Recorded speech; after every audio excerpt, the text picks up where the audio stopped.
जी बिल्कुल तुसी हो जी इस वेले प्रोग्राम गल्लां ते गीत विच कहंदे ने नित नवीं सवेर मनाउण वास्ते आने आ कई सत रंगे गुलदस्ते नाल लिआने आ घर कम दीआं गल्लां दे नाल गीत सुणाने आ ताही तां हर रोज़ नवा मेहमान बुलाने आ और अज दा ये प्रोग्राम गल्लां ते गीत लैके हाजिर मैं हां नीतू ते मैं हां जी मलकीत सिंह। नीतू जी बहुत सोहना शेर बोलिया तुसीं वैसे शुक्रिया नज़ारे बन दिते बहुत बहुत शुक्रिया। ਮੈਨੂੰ ਲੱਗਦਾ ਹੈ ਕਿ ਤੁਸੀਂ ਸਾਡੇ ਦਰਸ਼ਕਾਂ ਦੇ ਲਈ ਲਿਖਣਾ ਵੀ ਸਟਾਰਟ ਕਰ ਦਿੱਤਾ ਆਪ ਲਿਖਿਆ ਨਾ हाँ बिल्कुल कदी कदी बंदा आप भी लिख लेंदा कहंदे बंदा अपने आप ਲਈ ਤਾਂ ਬੜਾ ਕੁਝ ਕਰਦਾ ਹੈ ਮਜ਼ਾ ਤਾਂ ਜੇ ਦੂਜਿਆਂ ਦੇ ਵਾਸਤੇ ਕਰਕੇ ਦਿਖਾਵੇ ਜਿਹੜੀ ਖੁਸ਼ੀ ਤੁਹਾਡੇ ਚਿਹਰੇ ਤੇ ਝਲਕ ਰਹੀ ਹੈ ਮੈਂ ਸਾਫ਼ ਦੇਖ ਰਿਹਾ ਕਿਉਂਕਿ ਤੁਸੀਂ ਆਪਣੇ ਦਰਸ਼ਕਾਂ ਦੇ ਲਈ ਸ਼ੇਰ ਲਿਖਿਆ ਹਾਂ ਬਿਲਕੁਲ ਜੀ ਬਿਲਕੁਲ ਆਪਣੇ ਲਈ ਤਾਂ ਹਰ ਕੋਈ ਕਰਦਾ ਹੈ ਪਰ ਕਿਸੇ ਲਈ ਕਰਨਾ ਬੜਾ ਔਖਾ ਹੈ ਜਿਹੜਾ ਕਿਸੇ ਲਈ ਕਰਦਾ ਹੈ ਉਸ ਦੀ ਜਿਹੜੀ ਖੁਸ਼ੀ ਹੁੰਦੀ ਹੈ ਜਿਹੜਾ ਆਨੰਦ ਉਹਨੂੰ ਸਕੂਨ ਮਿਲਦਾ ਹੈ ਉਹ ਉਹੀ ਜਾਣਦਾ ਹੈ ਬਿਲਕੁਲ ਜੀ ਔਰ ਮਲਕੀਤ ਅੱਜ ਦਾ ਦਿਨ ਵੀ ਸਾਡੇ ਵਾਸਤੇ ਬਹੁਤ ਜ਼ਿਆਦਾ ਖਾਸ ਹੈ ਕਿਉਂਕਿ ਅੱਜ ਹੈ ਵਰਲਡ ਸਕਾਊਟ ਐਂਡ ਗਾਈਡ ਡੇ 22 ਫਰਵਰੀ ਔਰ ਇਸ ਵਿੱਚ ਦੇਖਦੇ ਹਾਂ ਕਿ ਇਹ ਉਹ ਲੋਕ ਨੇ ਉਹ ਕਹਿ ਸਕਦੇ ਹਾਂ ਕਿ ਦੇਸ਼ ਦੇ ਯੋਧਾ ਨੇ ਜਿਹੜੇ ਦੂਜਿਆਂ ਦੇ ਵਾਸਤੇ ਕੰਮ ਕਰਦੇ ਨੇ ਜੀ ਸੇਵਾ ਕਰਤ ਹੋਏ ਨੇ ਕਾਮੀ ਤਿਸ ਕੋ ਹੋਤ ਪ੍ਰਾਪਤ ਸੁਆਮੀ ਜਿਹੜੇ ਸੇਵਾ ਕਰਦੇ ਨੇ ਉਸ ਨੂੰ ਫਿਰ ਰੱਬ ਦੀ ਜਿਹੜੀ ਆ ਉਹ ਪ੍ਰਾਪਤੀ ਹੋ ਜਾਂਦੀ ਹੈ। ਸੋ ਅੱਜ ਦੇ ਵਿਸ਼ੇ ਤੇ ਗੱਲਬਾਤ ਕਰਨ ਲਈ ਸਾਡੇ ਸਟੂਡੀਓ ਦੇ ਵਿੱਚ ਉਚੇਚੇ ਤੌਰ ਤੇ ਪਹੁੰਚੇ ਨੇ ਸਕਾਊਟ ਐਂਡ ਗਾਈਡ ਭਾਰਤ ਸਰਕਾਰ ਦੇ ਨੈਸ਼ਨਲ ਕਾਰਜਕਾਰੀ ਮੈਂਬਰ ਓਂਕਾਰ ਸਿੰਘ ਜੀ। ਸੋ ਸਭ ਤੋਂ ਪਹਿਲਾਂ ਅਸੀਂ ਇਹਨਾਂ ਦਾ ਸਵਾਗਤ ਕਰਦੇ ਹਾਂ ਜੀ ਤੁਹਾਡਾ ਬਹੁਤ ਬਹੁਤ ਸਵਾਗਤ ਹੈ ਜੀ। ਸਤਿ ਸ਼੍ਰੀ ਅਕਾਲ ਜੀ ਓਂਕਾਰ ਸਿੰਘ ਜੀ ਬਹੁਤ ਬਹੁਤ ਸਵਾਗਤ ਤੁਹਾਡਾ ਸਾਡੇ ਸਟੂਡੀਓ ਦੇ ਵਿੱਚ। ਅਕਸਰ ਇਹ ਕਹਿੰਦੇ ਨੇ ਕਿ ਸੇਵਾ ਕਰੋ ਤਾਂ ਦੁੱਖ ਨਹੀਂ बिन सेवा दे कदे सुख नहीं और सेवा एक बहुत वडमूली बहुत वड्डी चीज़ है। स्काउट एंड गाइड का तो एक मेन मकसद मुद्दा ही यही है तो जिहड़ी अज दा दिन असीं खास मना रहे हैं 22 फरवरी स्काउट एंड गाइड का वर्ल्ड यानी कि राज पद्धरी जिहड़ा दिवस है इहदे विच इह दसो कि क्यों मनाया जाता है और इसकी शुरुआत जिहड़ी है वो किदां ते कदों होई। पहला तुसीं सेवा की गल कीती है जी ਜਿਹੜੀ ਸੇਵਾ ਦੀ ਭਾਵਨਾ ਹੈ ਸਕਾਊਟਿੰਗ 'ਚ ਚਾਹੇ ਸਾਡੇ ਕੋਈ ਪ੍ਰੋਫੈਸ਼ਨਲ ਨੇ ਚਾਹੇ ਉਹ ਵਲੰਟੀਅਰ ਨੇ ਉਹ ਸਾਰੇ ਹੀ ਸੇਵਾ ਹੀ ਕਰ ਰਹੇ ਨੇ।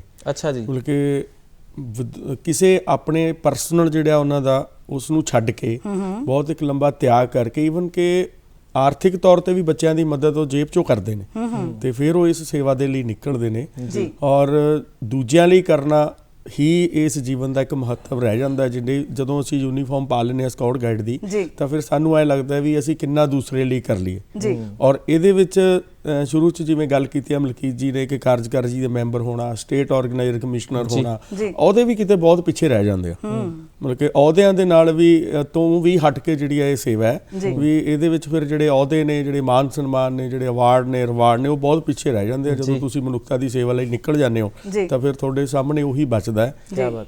ਫੈਮਿਲੀ ਦੇ ਲਈ ਅਸੀਂ ਕਰਦੇ ਹਾਂ ਤਾਂ ਥੋੜ੍ਹੇ ਦਾਇਰੇ ਦੇ ਵਿੱਚ ਹੁੰਦੇ ਹਾਂ ਫਿਰ ਜਦੋਂ ਅਸੀਂ ਬਾਹਰ ਨਿਕਲਦੇ ਹਾਂ ਲੋਕਾਂ ਲਈ ਕੁਛ ਕਰਦੇ ਹਾਂ ਤਾਂ ਫਿਰ ਬਹੁਤ ਲੰਬੇ ਦਾਇਰੇ 'ਚ ਚਲੇ ਜਾਂਦੇ ਤਾਂ ਉਹ ਦਾਇਰੇ ਜਿਹੜੇ ਨੇ ਉਹ ਸੇਵਾ ਦੇ ਨਾਲ ਬਹੁਤ ਵੱਧਦੇ ਆ ਔਰ ਇਹ ਇੱਕ ਪ੍ਰੈਕਟੀਕਲ ਚੀਜ਼ ਹੈ। ਔਰ ਜਿੱਥੋਂ ਤੱਕ ਤੁਸੀਂ ਅੱਜ 22 ਫਰਵਰੀ ਦੀ ਗੱਲ ਕੀਤੀ ਹੈ 22 ਫਰਵਰੀ ਜਿਹੜਾ ਹੈ ਉਹ ਵਰਲਡ ਸਕਾਊਟ ਡੇ ਤੇ ਗਾਈਡ ਸਕਾਊਟ ਡੇ ਮੀਨਸ ਥਿੰਕਿੰਗ ਡੇ ਇੱਕ ਸੋਚ ਦਿਵਸ ਦੇ ਤੌਰ ਤੇ ਜਿਹੜਾ ਪੂਰੀ ਦੁਨੀਆ ਦੇ ਵਿੱਚ ਸਾਂਝੇ ਤੌਰ ਤੇ ਮਨਾਇਆ ਜਾਂਦਾ ਹੈ।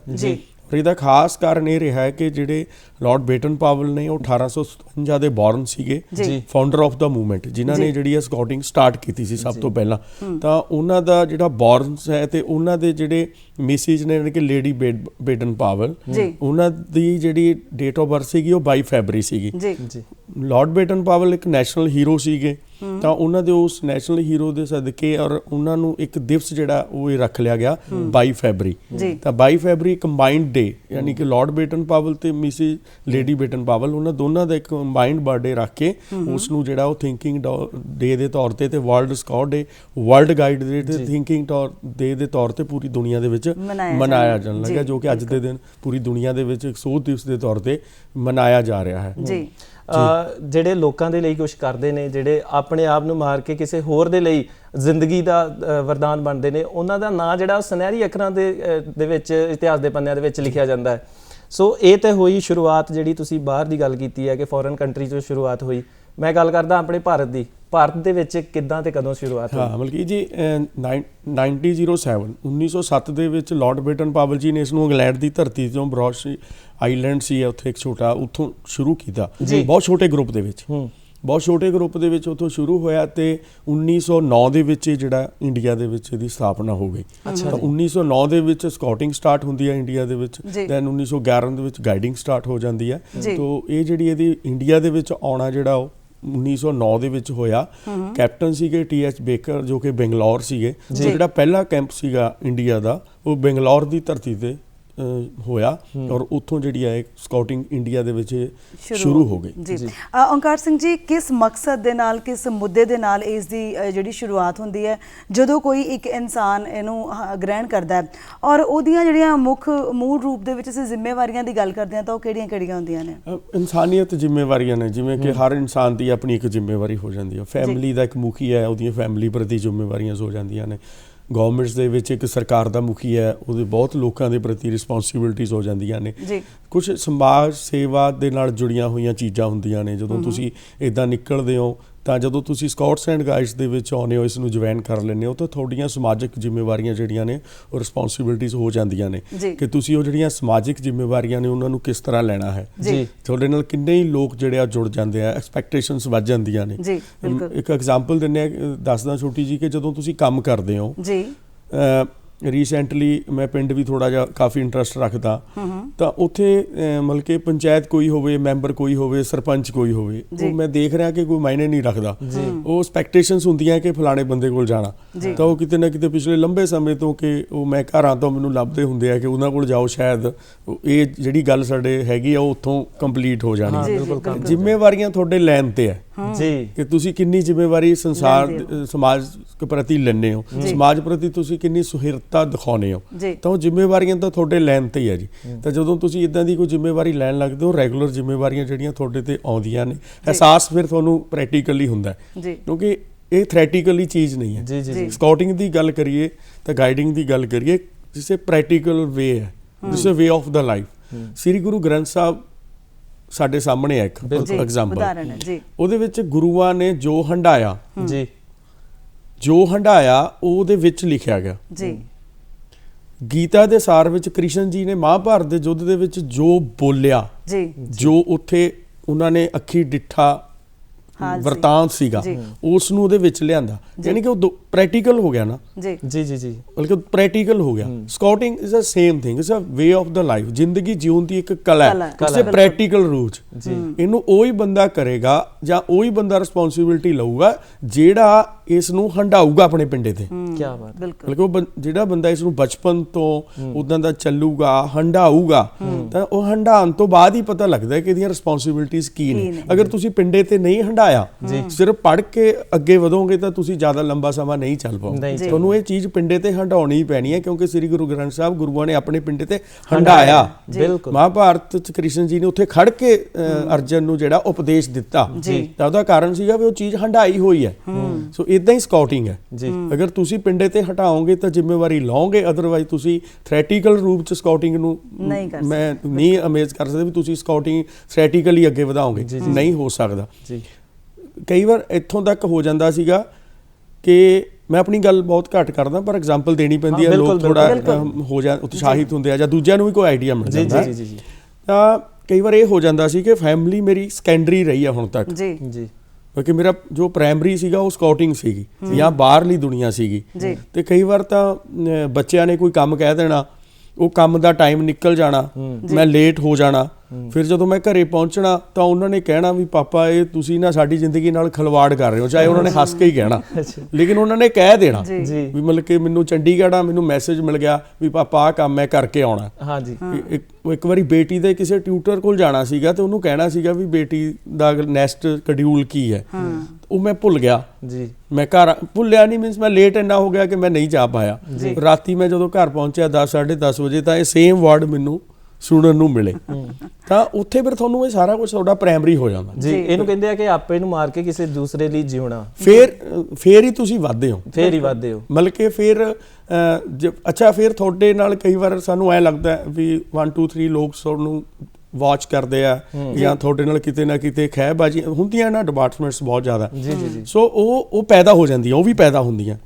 ਫਿਰ ਤੁਸੀਂ ਉਹਨੂੰ ਵੀ ਟੈਕਲ ਕਰਨਾ ਹੈ। ਜੀ ਜੀ ਜੀ। ਤਾਂ ਉਹ ਸਾਰਾ ਕੁਝ ਹੈ, ਲੇਕਿਨ ਸਕਾਊਟਿੰਗ ਇੱਕ ਐਸੀ ਚੀਜ਼ ਹੈ ਵੀ ਇਹਨੂੰ ਤੁਸੀਂ ਥਿਓਰੈਟੀਕਲੀ ਨਹੀਂ ਕਰ ਸਕਦੇ, ਜੇ ਪ੍ਰੈਕਟੀਕਲ ਹੀ ਕਰਨੀ ਪੈਣੀ ਹੈ ਤੇ ਤੁਹਾਨੂੰ ਪ੍ਰੈਕਟੀਕਲ ਚੋਂ ਆਪਣੇ ਪਿੰਡੇ ਤੇ ਹੰਡਾਉਣੀ ਹੀ ਪੈਣੀ ਹੈ ਜੀ, ਤਾਂ ਹੀ ਅੱਗੇ ਵੱਧ ਸਕਦੇ। ਓਂਕਾਰ ਸਿੰਘ ਜੀ, ਮਤਲਬ ਕੋਈ ਵੀ ਚੀਜ਼ ਹੁੰਦੀ ਆ ਉਹਦੇ ਇੱਕ ਸਿਧਾਂਤ ਹੁੰਦੇ ਆ, ਉਹਦੇ ਨਿਯਮ ਹੁੰਦੇ ਆ, ਕਾਨੂੰਨ ਹੁੰਦੇ ਆ। ਈਵਨ ਕਿ ਜਦੋਂ ਅਸੀਂ ਨਾਮ ਸਿਮਰਨ ਵੀ ਕਰਦੇ ਆ, ਉਹਦੇ ਵੀ ਇੱਕ ਨਿਯਮ ਦੇ ਦਾਇਰੇ ਵਿੱਚ ਰਹਿ ਕੇ ਨਾਮ ਸਿਮਰਨ ਕੀਤਾ ਜਾਂਦਾ। ਸੋ ਸਕਾਊਟ ਐਂਡ ਗਾਈਡ ਦੇ ਕੀ ਨਿਯਮ ਹੈ? ਇਹ ਆਧਾਰਿਤ ਹੀ ਹੈ, ਮਤਲਬ ਕਿ ਸਕਾਊਟ ਦੇ ਫੰਡਾਮੈਂਟਲਸ ਨੇ ਜੀ, ਮਤਲਬ ਕਿ ਮੂਵਮੈਂਟ ਦੇ ਇੱਕ ਫੰਡਾਮੈਂਟਲਸ ਨੇ, ਪ੍ਰਿੰਸੀਪਲਸ ਨੇ, ਮੈਥਡ ਹੈ ਜਿਨ੍ਹਾਂ ਦੇ ਅਨੁਸਾਰ ਇਹ ਚੱਲਦੀ ਹੈ। ਉਸ ਤੋਂ ਬਾਅਦ ਇੱਕ ਲਾਅ ਹੈ, ਉਹਦੇ 8 ਪਾਰਟ ਹਨ। ਪ੍ਰੋਮਿਸ ਲਿਆ ਜਾਂਦਾ ਹੈ ਜਦੋਂ ਤੁਸੀਂ ਜੁਆਇਨ ਕਰਦੇ ਹੋ ਤਾਂ ਉਹ ਬੱਚੇ ਨੂੰ ਓਥ, ਜਿਹਨੂੰ ਤੁਸੀਂ ਪ੍ਰਣ ਓਥ ਕਹਿੰਦੇ ਹੋ, ਪ੍ਰਣ ਹੁੰਦਾ ਹੈ ਉਹਦਾ। ਜਿਵੇਂ ਸਰਕਾਰਾਂ ਬਣਦੀਆਂ ਨੇ ਤਾਂ ਮੁੱਖ ਮੰਤਰੀ, ਪ੍ਰਾਈਮ ਮਿਨਿਸਟਰ ਪ੍ਰਣ ਲੈਂਦੇ ਨੇ, ਇੱਦਾਂ ਹੀ ਸੇਮ ਤੁਸੀਂ ਬੱਚਾ ਜਦੋਂ ਫਸਟ ਕੈਂਪ ਦੇ ਵਿੱਚ ਜੁਆਇਨ ਕਰਦਾ, ਇਨਵੈਸਟੀਚਰ ਸੈਰਮਨੀ ਉਹਨੂੰ ਅਸੀਂ ਕਹਿੰਦੇ ਹਾਂ, ਤਾਂ ਉਹ ਸੈਰਮਨੀ ਹੁੰਦੀ ਹੈ। ਬੱਚਾ ਜਿਹੜਾ ਪ੍ਰਣ ਲੈਂਦਾ ਹੈ ਉਹ ਪ੍ਰਣ ਲੈਂਦਾ ਹੈ ਕਿ ਮੈਂ ਪ੍ਰਣ ਕਰਦਾ ਹਾਂ ਕਿ ਮੈਂ ਪਰਮਾਤਮਾ ਤੇ ਦੇਸ਼ ਪ੍ਰਤੀ ਜੋ ਵੀ ਕਰਤੱਵ ਮੇਰੇ ਜ਼ਿੰਮੇ ਹਨ ਉਹਨਾਂ ਨੂੰ ਨਿਭਾਉਣ, ਦੂਜਿਆਂ ਦੀ ਸਹਾਇਤਾ ਕਰਨ ਤੇ ਸਕਾਊਟ ਨਿਯਮਾਂ ਦੀ ਪਾਲਣਾ ਕਰਨੇ ਤੋਂ ਵੱਧ ਧਿਆਨ ਲਾਵਾਂਗਾ। ਤਾਂ ਉੱਦਾਂ ਦਾ ਪ੍ਰਣ ਲੈ ਕੇ ਫਿਰ ਉਹ ਬੱਚਾ ਵੱਧਦਾ ਹੈ। ਹੁਣ ਤੁਸੀਂ ਪ੍ਰਣ ਦੇ ਹੀ ਪੀਸ ਦੇ ਵਿੱਚ ਦੇਖੋ, ਡਿਊਟੀ ਟੂ ਅਦਰ ਆ ਜਾਂਦੀ ਹੈ ਉਹਦੀ, ਜਿਹੜੀ ਆਪਾਂ ਜ਼ਿੰਮੇਵਾਰੀ ਦੀ ਗੱਲ ਕਰਦੇ ਹਾਂ। ਤਾਂ ਪ੍ਰਣ 'ਚ ਕਹਿੰਦਾ ਕਿ ਪਰਮਾਤਮਾ ਮੀਨਸ ਮੈਂ ਪਰਮਾਤਮਾ ਸੰਬੰਧੀ ਜੋ ਮੇਰੇ ਫਰਜ਼ ਹਨ, ਕਿ ਮੈਨੂੰ ਪਰਮਾਤਮਾ ਦਾ ਇਸ ਲਾਈਫ ਦੇ ਵਿੱਚ ਆਇਆ ਹਾਂ ਉਹਦਾ ਸਹਿਯੋਗ ਹੈ ਨਾ, ਪਰਮਾਤਮਾ ਤੇ ਦੂਜਾ ਉਹਨੇ ਰਿਸਪੌਂਸਿਬਿਲਟੀ ਲੈ ਲਈ ਕੰਟਰੀ ਦੀ, ਪਰਮਾਤਮਾ ਤੇ ਦੇਸ਼ ਸੰਬੰਧੀ।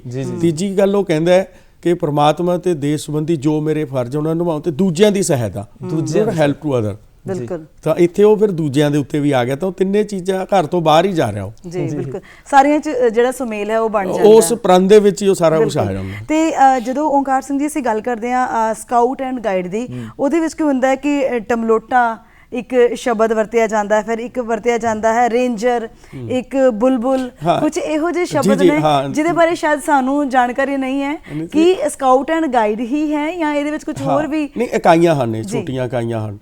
ਟੰਬੋਲਾ ਕਹਿੰਦੇ ਹਨ ਇੱਕ ਛੋਟੇ ਸਮੂਹ ਨੂੰ, ਜਿਹੜਾ ਕਿ 2.5 ਸਾਲ ਦੇ ਬੱਚੇ ਤੋਂ 5 ਸਾਲ ਤੱਕ ਬੱਚਾ, ਜਦੋਂ ਤੁਹਾਡਾ ਸਮਝ ਲਓ ਕਿ ਪ੍ਰੀ ਪ੍ਰਾਇਮਰੀ ਜਾਂ KG ਦਾ ਬੱਚਾ ਹੈ, 2.5 ਤੋਂ 5 ਸਾਲ ਦਾ ਜਿਹੜਾ ਬੱਚਾ ਹੈ, ਉਹਦਾ ਇੱਕ ਸਮੂਹ ਬਣ ਜਾਂਦਾ ਹੈ। ਉਹਨੂੰ ਕਹਿੰਦੇ ਨੇ, ਉਹਨੂੰ ਨਾਮ ਦੇ ਦਿੱਤਾ ਜਾਂਦਾ ਟਮੋਲਾ ਦਾ। ਉਹ ਛੋਟੇ ਬੱਚਿਆਂ ਦੇ ਲਈ ਹੈ। ਉਸ ਤੋਂ ਬਾਅਦ 5 ਤੋਂ 10 ਸਾਲ ਤੱਕ, 5 ਤੋਂ 10 ਸਾਲ ਤੱਕ ਜਿਹੜੇ ਬੱਚੇ ਆ ਜਾਂਦੇ ਹਨ ਉਹ ਕਬ ਬੁਲਬੁਲ, ਉਹਨਾਂ ਦੀ ਏਜ ਹੈ 5 ਤੋਂ 10 ਸਾਲ। ਉਹਨਾਂ ਨੂੰ ਜਿਹੜਾ ਬॉयਜ਼ ਹੈ ਕਬ, ਤੇ ਜਿਹੜੀ ਬੁਲਬੁਲ ਹੈ ਉਹ ਗਰਲਸ। ਤਾਂ ਉਹ ਲੜਕੇ ਤੇ ਲੜਕੀਆਂ ਦਾ ਜਿਹੜਾ ਇੱਕ ਸਮੇਲ ਹੋ ਗਿਆ ਕਬ ਬੁਲਬੁਲ, 5 ਤੋਂ 10 ਸਾਲ। ਉਹ ਹੋ ਗਿਆ ਜੀ, ਏਜ ਹੋ ਗਈ ਉਹਨਾਂ ਦੀ 5 ਤੋਂ 10 ਸਾਲ। ਉਹਨਾਂ ਨੂੰ ਕਿਹਾ ਜਾਂਦਾ ਸਿਕਸਰ। ਜਿਵੇਂ ਉਹ ਟੰਬੋਲਾ ਹੈ ਉਹ ਸਿਕਸਰ ਬਣ ਜਾਂਦਾ ਹੈ, ਯਾਨੀ ਕਿ 6 ਬੱਚਿਆਂ ਦਾ ਛੋਟਾ ਸਮੂਹ ਸਿਕਸਰ ਬਣ ਜਾਂਦਾ ਹੈ। ਫਿਰ ਉਹਦਾ 6 ਚੌਕਾ 24 ਹੋ ਜਾਂਦੇ ਨੇ, ਤਾਂ ਉਹ ਇੱਕ ਕਬ ਜਿਹੜਾ ਪੈਕ ਬਣ ਜਾਂਦਾ ਹੈ। ਕਬ ਬੁਲਬੁਲ ਉਹਦੇ ਵਿੱਚ ਸਮੂਹ ਚ ਵਰਕ ਕਰਦੇ ਹਨ। ਉਸ ਤੋਂ ਬਾਅਦ ਹੁੰਦਾ 10+ ਤੋਂ ਲੈ ਕੇ 17 ਸਾਲ ਤੱਕ ਨੇ ਸਕਾਊਟਸ ਐਂਡ ਗਾਈਡਸ, ਯਾਨੀ ਕਿ ਬॉयਜ਼ ਲੜਕੇ ਜਿਹੜੇ ਆ ਸਕਾਊਟਸ ਹੋ ਗਏ, ਜਿਹੜੀਆਂ ਲੜਕੀਆਂ ਉਹ ਗਾਈਡਸ ਹੋ ਗਈਆਂ। ਤਾਂ ਉਹ 10+ ਤੋਂ ਲੈ ਕੇ 17 ਸਾਲ ਤੱਕ ਦੀ ਏਜ ਹੋ ਜਾਂਦੀ ਹੈ ਉਹਨਾਂ ਦੀ। ਉਹ ਉਹਨਾਂ ਨੂੰ ਕਹਿੰਦੇ ਨੇ ਪੈਟਰੋਲ। 8 ਬੱਚਿਆਂ ਦੇ ਸਮੂਹ ਨੂੰ ਪੈਟਰੋਲ, ਤੇ ਜਦੋਂ 32 ਹੋ ਜਾਂਦੇ ਹਨ, 8 ਚੌਕਾ 32, ਤਾਂ ਉਹ ਟਰੁੱਪ ਤੇ ਕੰਪਨੀ ਬਣ ਜਾਂਦੇ ਹਨ, ਗਾਈਡ ਕੰਪਨੀ, ਸਕਾਊਟ ਟਰੁੱਪ। ਉਸ ਤੋਂ ਬਾਅਦ ਆਗੇ ਜੀ 15 ਸਾਲ ਤੋਂ ਲੈ ਕੇ 25 ਸਾਲ ਤੱਕ ਦੇ ਬੱਚੇ ਜਿਹੜੇ ਕਿ ਰੋਵਰ ਰੇਂਜਰ ਕਹਿਲਾਉਂਦੇ ਹਨ। ਤਾਂ ਉਹ ਰੋਵਰ ਰੇਂਜਰ ਹੋ ਜਾਂਦੇ ਹਨ। ਉਹਨਾਂ ਦੇ ਛੋਟੇ ਸਮੂਹ 'ਚ 6 ਹੁੰਦੇ ਹਨ ਤੇ ਵੱਡਾ ਸਮੂਹ ਕ੍ਰਿਊ ਬਣ ਜਾਂਦਾ ਹੈ ਤੇ ਰੇਂਜਰ ਟੀਮ ਬਣ ਜਾਂਦੀ ਹੈ, ਉਹਦੇ 'ਚ 24 ਹੋ ਜਾਂਦੇ ਹਨ। ਇਹ ਇਹਨਾਂ ਦਾ ਏਜ ਗਰੁੱਪ ਤੇ ਚ ਮੇਲ ਹੈ। ਕਿ ਜਿਹੜੀ ਸਕਾਊਟਿੰਗ ਹੈ ਉਹ 5 ਸਾਲ ਤੋਂ ਈਵਨ 2.5 ਸਾਲ ਤੋਂ ਸਟਾਰਟ ਹੋ ਕੇ 25 ਸਾਲ ਤੱਕ ਹੋਲ ਲਾਈਫ ਰਹਿੰਦੀ। ਲਾਈਫ ਮੀਨਸ ਜਿਹੜੀ ਐਜੂਕੇਸ਼ਨਲ ਸਪੈਨ ਹੈ ਜਿਹੜਾ ਤੁਹਾਡਾ, ਤੁਸੀਂ 25 ਸਾਲ ਤੱਕ ਐਜੂਕੇਸ਼ਨ ਸਪੈਨ ਦੇ ਵਿੱਚ ਰਹਿੰਦੇ ਹੋ, ਤਾਂ ਉਦੋਂ ਹੀ ਨਾਲ ਜਿਹੜੀ ਹੈ ਸਕਾਊਟਿੰਗ ਗਾਈਡਿੰਗ ਤੁਹਾਡੇ ਨਾਲ ਚੱਲਦੀ ਹੈ। ਇੱਕ ਬੱਚਾ 2.5 ਸਾਲ ਤੋਂ ਜੁਆਇਨ ਕਰਕੇ 25 ਸਾਲ ਤੱਕ ਰਹਿੰਦਾ, ਦੈਨ ਆਫਟਰ 25 ਉਹ as a service Rover, as a adult leader ਇਸ ਨੂੰ ਫਿਰ ਕੰਟੀਨਿਊ ਕਰ ਸਕਦਾ ਜੀ। ਓਂਕਾਰ ਸਿੰਘ ਜੀ, ਵੇਖਿਆ ਜਾਂਦਾ ਕਿ ਸਾਡਾ ਮਨੁੱਖ ਦਾ ਜਿਹੜਾ ਮਨ ਹੈ ਨਾ ਉਹ ਥੋੜਾ ਜਿਹਾ ਲਾਲਚੀ ਹੁੰਦਾ। ਸੇਵਾ ਵੀ ਕਰਦੇ ਆ ਤੇ ਫਲ ਦੀ ਇੱਛਾ ਜ਼ਰੂਰ ਹੁੰਦੀ ਹੈ। ਸੋ ਮੈਂ ਗੱਲ ਕਰਨੀ ਚਾਹੁੰਦਾ ਕਿ ਸਕਾਊਟ ਐਂਡ ਗਾਈਡ ਦੇ ਨਾਲ ਸਾਨੂੰ ਕੀ ਲਾਭ ਹੁੰਦੇ ਨੇ, ਜਿਵੇਂ ਕਿ ਸਰਟੀਫਿਕੇਟ ਕਿਸ ਤਰ੍ਹਾਂ ਦਾ ਮਿਲਿਆ ਜਾਂਦਾ ਹੈ ਜਿਹੜਾ ਸਾਨੂੰ ਅੱਗੇ ਜਾ ਕੇ ਜੌਬ ਲੈਣ ਲਈ ਸਹਾਈ ਹੁੰਦਾ ਹੈ। ਇਹ ਨਾ ਅਲੱਗ-ਅਲੱਗ ਸਪੈਨ ਨੇ, ਜਿੱਦਾਂ ਇਹਦੇ 'ਚ ਇੱਕ ਟ੍ਰੇਨਿੰਗ ਸਾਈਡ ਚੱਲਦੀਆਂ ਨੇ ਕਿ ਉਹ ਬੱਚਾ ਇੱਕ ਕਬ ਬੁਲਬੁਲ ਤੋਂ ਸਟਾਰਟ ਕਰਦਾ ਹੈ, 골ਡਨ ਐਰੋ ਅਵਾਰਡ ਤੱਕ ਜਾਂਦਾ ਹੈ। 골ਡਨ ਐਰੋ ਦੇ ਆਲ ਇੰਡੀਆ ਲੈਵਲ ਦਾ ਅਵਾਰਡ ਬਣ ਜਾਂਦਾ ਉਹਦਾ ਬੱਚੇ ਦਾ। ਇੱਕ ਬੱਚਾ ਸਕਾਊਟ ਹੈ, ਉਹ 10+ ਤੋਂ ਸਟਾਰਟ ਕਰਦਾ ਹੈ, ਪ੍ਰਵੇਸ਼ ਕਰਦਾ ਹੈ ਫਿਰ ਉਹ ਪ੍ਰਥਮ, ਫਿਰ ਉਹ ਦਵਿਤੀਆ, ਤ੍ਰਿਤੀਆ ਕਰਦਾ, ਫਿਰ ਉਹ ਸਟੇਟ ਅਵਾਰਡ ਲੈਂਦਾ ਤੇ ਰਾਸ਼ਟਰਪਤੀ ਅਵਾਰਡ 'ਚ ਚਲੇ ਜਾਂਦਾ। ਅੱਛਾ ਜੀ। ਇਦਾਂ ਹੀ ਰੋਵਰਸ ਦੇ ਵਾਸਤੇ ਆ ਪ੍ਰਵੇਸ਼ ਕਰਦਾ ਤੇ ਰਾਸ਼ਟਰਪਤੀ ਅਵਾਰਡ ਲੈਂਦਾ, ਜਿਹੜਾ ਕਿ ਆਨਰੇਬਲ ਰਾਸ਼ਟਰਪਤੀ ਜੀ ਦਿੰਦੇ ਨੇ। ਜੀ। ਤਾਂ ਉਹ ਇਹ ਅਵਾਰਡ ਪ੍ਰਾਪਤ ਕਰਨ ਤੋਂ ਬਾਅਦ ਇਹ ਜਿਹੜਾ ਸਰਟੀਫਿਕੇਟਸ ਹੈ, ਇਹਦੇ ਨਾਲ ਉਹ ਬੱਚੇ ਦੀ ਇੱਕ ਸਿੱਧੀ ਇੱਕ ਵਿੰਡੋ ਖੁੱਲ੍ਹ ਜਾਂਦੀ ਹੈ ਰੇਲਵੇ ਦੇ ਵਿੱਚ। ਰੇਲਵੇ ਜਿਹੜਾ ਉਹ ਐਲੀਜੀਬਲ ਹੋ ਜਾਂਦਾ ਬੱਚਾ, ਇੱਕ ਜਿਹੜਾ ਰਾਸ਼ਟਰਪਤੀ ਅਵਾਰਡ ਲੈਂਦੇ। ਇਹਦੇ ਨਾਲ ਫਿਰ ਹੋਰ ਐਕਟੀਵਿਟੀਜ਼ ਨੇ, ਜੀ ਜੀ ਜੀ, ਐਡਵੈਂਚਰਸ ਐਕਟੀਵਿਟੀਜ਼ ਨੇ, ਸੋਸ਼ਲ ਸਰਵਿਸ ਐਕਟੀਵਿਟੀਜ਼ ਨੇ, ਉਹ ਸਾਰੀਆਂ ਐਕਟੀਵਿਟੀਜ਼ ਕਰਦੇ ਹੋਏ ਬੱਚੇ ਦੇ ਜਿਹੜੇ ਪੁਆਇੰਟਸ ਨੇ ਅਕੋਰਡਿੰਗ ਟੂ ਰੇਲਵੇ ਡਿਪਾਰਟਮੈਂਟ ਉਹ ਕੰਪਲੀਟ ਕਰਦਾ ਹੈ। ਫਿਰ ਰਿਟਨ ਟੈਸਟ ਹੁੰਦਾ ਤੇ ਉਹ ਬੱਚਾ ਜਿਹੜਾ ਉਹ, ਲੇਕਿਨ ਉਹਦੀ ਫਸਟ ਐਲੀਜੀਬਿਲਟੀ ਰਾਸ਼ਟਰਪਤੀ ਸਕਾਊਟ ਅਵਾਰਡ ਹੀ ਹੈ। ਅਗਰ ਉਹ ਬੱਚਾ ਰਾਸ਼ਟਰਪਤੀ ਅਵਾਰਡ ਲੈਂਦਾ, ਚਾਹੇ ਉਹ ਗਾਈਡ ਹੈ, ਚਾਹੇ ਉਹ ਸਕਾਊਟ ਹੈ, ਚਾਹੇ ਉਹ ਰੋਵਰ ਹੈ, ਚਾਹੇ ਉਹ ਰੇਂਜਰ ਹੈ, ਤਾਂ ਉਹ ਰੇਲਵੇ ਚਲੇ ਜਾਂਦਾ। ਉਸ ਤੋਂ ਬਾਅਦ ਸਟੇਟ ਟੂ ਸਟੇਟ ਡਿਫਰ ਕਰਦਾ। ਹਰੇਕ ਸਟੇਟ ਜਿਹੜੀ ਉਹ ਆਪਣੇ ਤਰੀਕੇ ਨਾਲ ਇਹਨਾਂ ਦੇ ਜਿਹੜੇ ਡਿਫਰੈਂਟ ਸਰਟੀਫਿਕੇਟਸ ਨੇ ਇਹਨਾਂ ਨੂੰ ਵਾਚਦਾ ਤੇ ਉਹ ਬੱਚਿਆਂ ਨੂੰ ਸਕੋਰਿੰਗ ਕਰਦਾ। ਜਿਵੇਂ ਸਾਡੀ ਹੀ ਸਟੇਟ ਹੈ, ਇੱਥੇ ਪਿੱਛੇ ETT ਅਧਿਆਪਕ ਰੱਖੇ ਗਏ ਸੀਗੇ, ਉਦੋਂ ਤਾਂ ਇੱਕ ਬੇਸਿਕ ਕੋਰਸ ਹੋਲਡਰ ਨੂੰ ਵੀ 3 ਨੰਬਰ ਦਿੱਤੇ ਗਏ ਸੀਗੇ। ਨੀਅਰ ਸਟੇਟ ਹੈ ਸਾਡੀ ਹਿਮਾਚਲ, ਉੱਥੇ ਵੀ ਉਹ ਸਰਕਾਰ ਗਵਰਨਮੈਂਟ ਆਫ ਹਿਮਾਚਲ ਵੱਲੋਂ 1 ਪੁਆਇੰਟ ਜਿਹੜਾ ਉਹ ਜੌਬਸ ਦੇ ਵਿੱਚ ਤੇ ਹਾਇਰ ਐਜੂਕੇਸ਼ਨ 'ਚ ਰੱਖਿਆ ਹੋਇਆ। ਕਰਨਾਟਕਾ ਸਟੇਟ ਹੈ, ਰਾਜਸਥਾਨ ਸਟੇਟ ਹੈ, ਬਟ ਸਟੇਟ ਟੂ ਸਟੇਟ ਵੀ ਕਾਫੀ ਕੁਝ ਡਿਫਰ ਕਰਦਾ ਉਹ ਜਿਹੜੇ ਨੰਬਰਸ ਦੇ ਵਿੱਚ ਆ ਕੇ ਤੇ ਜੌਬਸ ਦੇ ਵਿੱਚ ਆ ਕੇ। ਕਾਫੀ ਯੂਨੀਵਰਸਿਟੀਆਂ ਨੇ, ਉਹਨਾਂ ਨਾਲ ਵੀ ਸਾਡਾ MOU ਸਾਈਨ ਨੇ, ਉਹ ਵੀ ਬੱਚਿਆਂ ਨੂੰ ਜਦੋਂ ਹਾਇਰ ਐਜੂਕੇਸ਼ਨ 'ਚ ਤੁਸੀਂ ਜਾਓਗੇ ਕਾਫੀ ਬੈਨੀਫਿਟਸ ਦਿੰਦੀਆਂ। ਬਿਲਕੁਲ ਜੀ। ਤੇ ਅਗਲਾ ਜਿਹੜਾ ਸਵਾਲ ਮੇਰੇ ਜ਼ਿਹਨ ਦੇ ਵਿੱਚ ਆ ਰਿਹਾ ਕਿ ਇਹਦੇ ਵਿੱਚ ਸੇਵਾ ਭਾਵਨਾ ਤਾਂ ਅਕਸਰ ਹੁੰਦੀ ਹੈ, ਪਰ ਕੀ ਇਹਦੇ ਵਿੱਚ ਖੇਡਾਂ ਜਿਹੜੀਆਂ ਨੇ ਉਹ ਵੀ ਮਹੱਤਵ ਰੱਖਦੀਆਂ ਨੇ? ਇਹਦੇ ਬਾਰੇ ਅਸੀਂ ਤੁਹਾਡੇ ਨਾਲ ਗੱਲਬਾਤ ਜਿਹੜੀ ਹੈ ਉਹ ਜ਼ਰੂਰ ਕਰਨੀ ਹੈ, ਪਰ ਇੱਕ ਗੀਤ ਜਿਹੜਾ ਹੈ ਉਹ ਤਿਆਰ ਹੋ ਚੁੱਕਾ ਹੈ। ਆਓ ਸੁਣਦੇ ਹਾਂ ਜੀ ਇਹ ਗੀਤ।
ਲੋਕੀ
ਜੀ ਪ੍ਰੋਗਰਾਮ ਚੱਲ ਰਿਹਾ ਜੀ ਗੱਲਾਂ ਤੇ ਗੀਤ, ਤੇ ਸਾਡਾ ਅੱਜ ਦਾ ਵਿਸ਼ਾ ਹੈ ਸਕਾਊਟ ਐਂਡ ਗਾਈਡ, ਤੇ ਇਸ ਵਿਸ਼ੇ ਤੇ ਬਾਬਤ ਸਾਨੂੰ ਜਾਣਕਾਰੀ ਦੇ ਰਹੇ ਨੇ ਓਂਕਾਰ ਸਿੰਘ ਜੀ।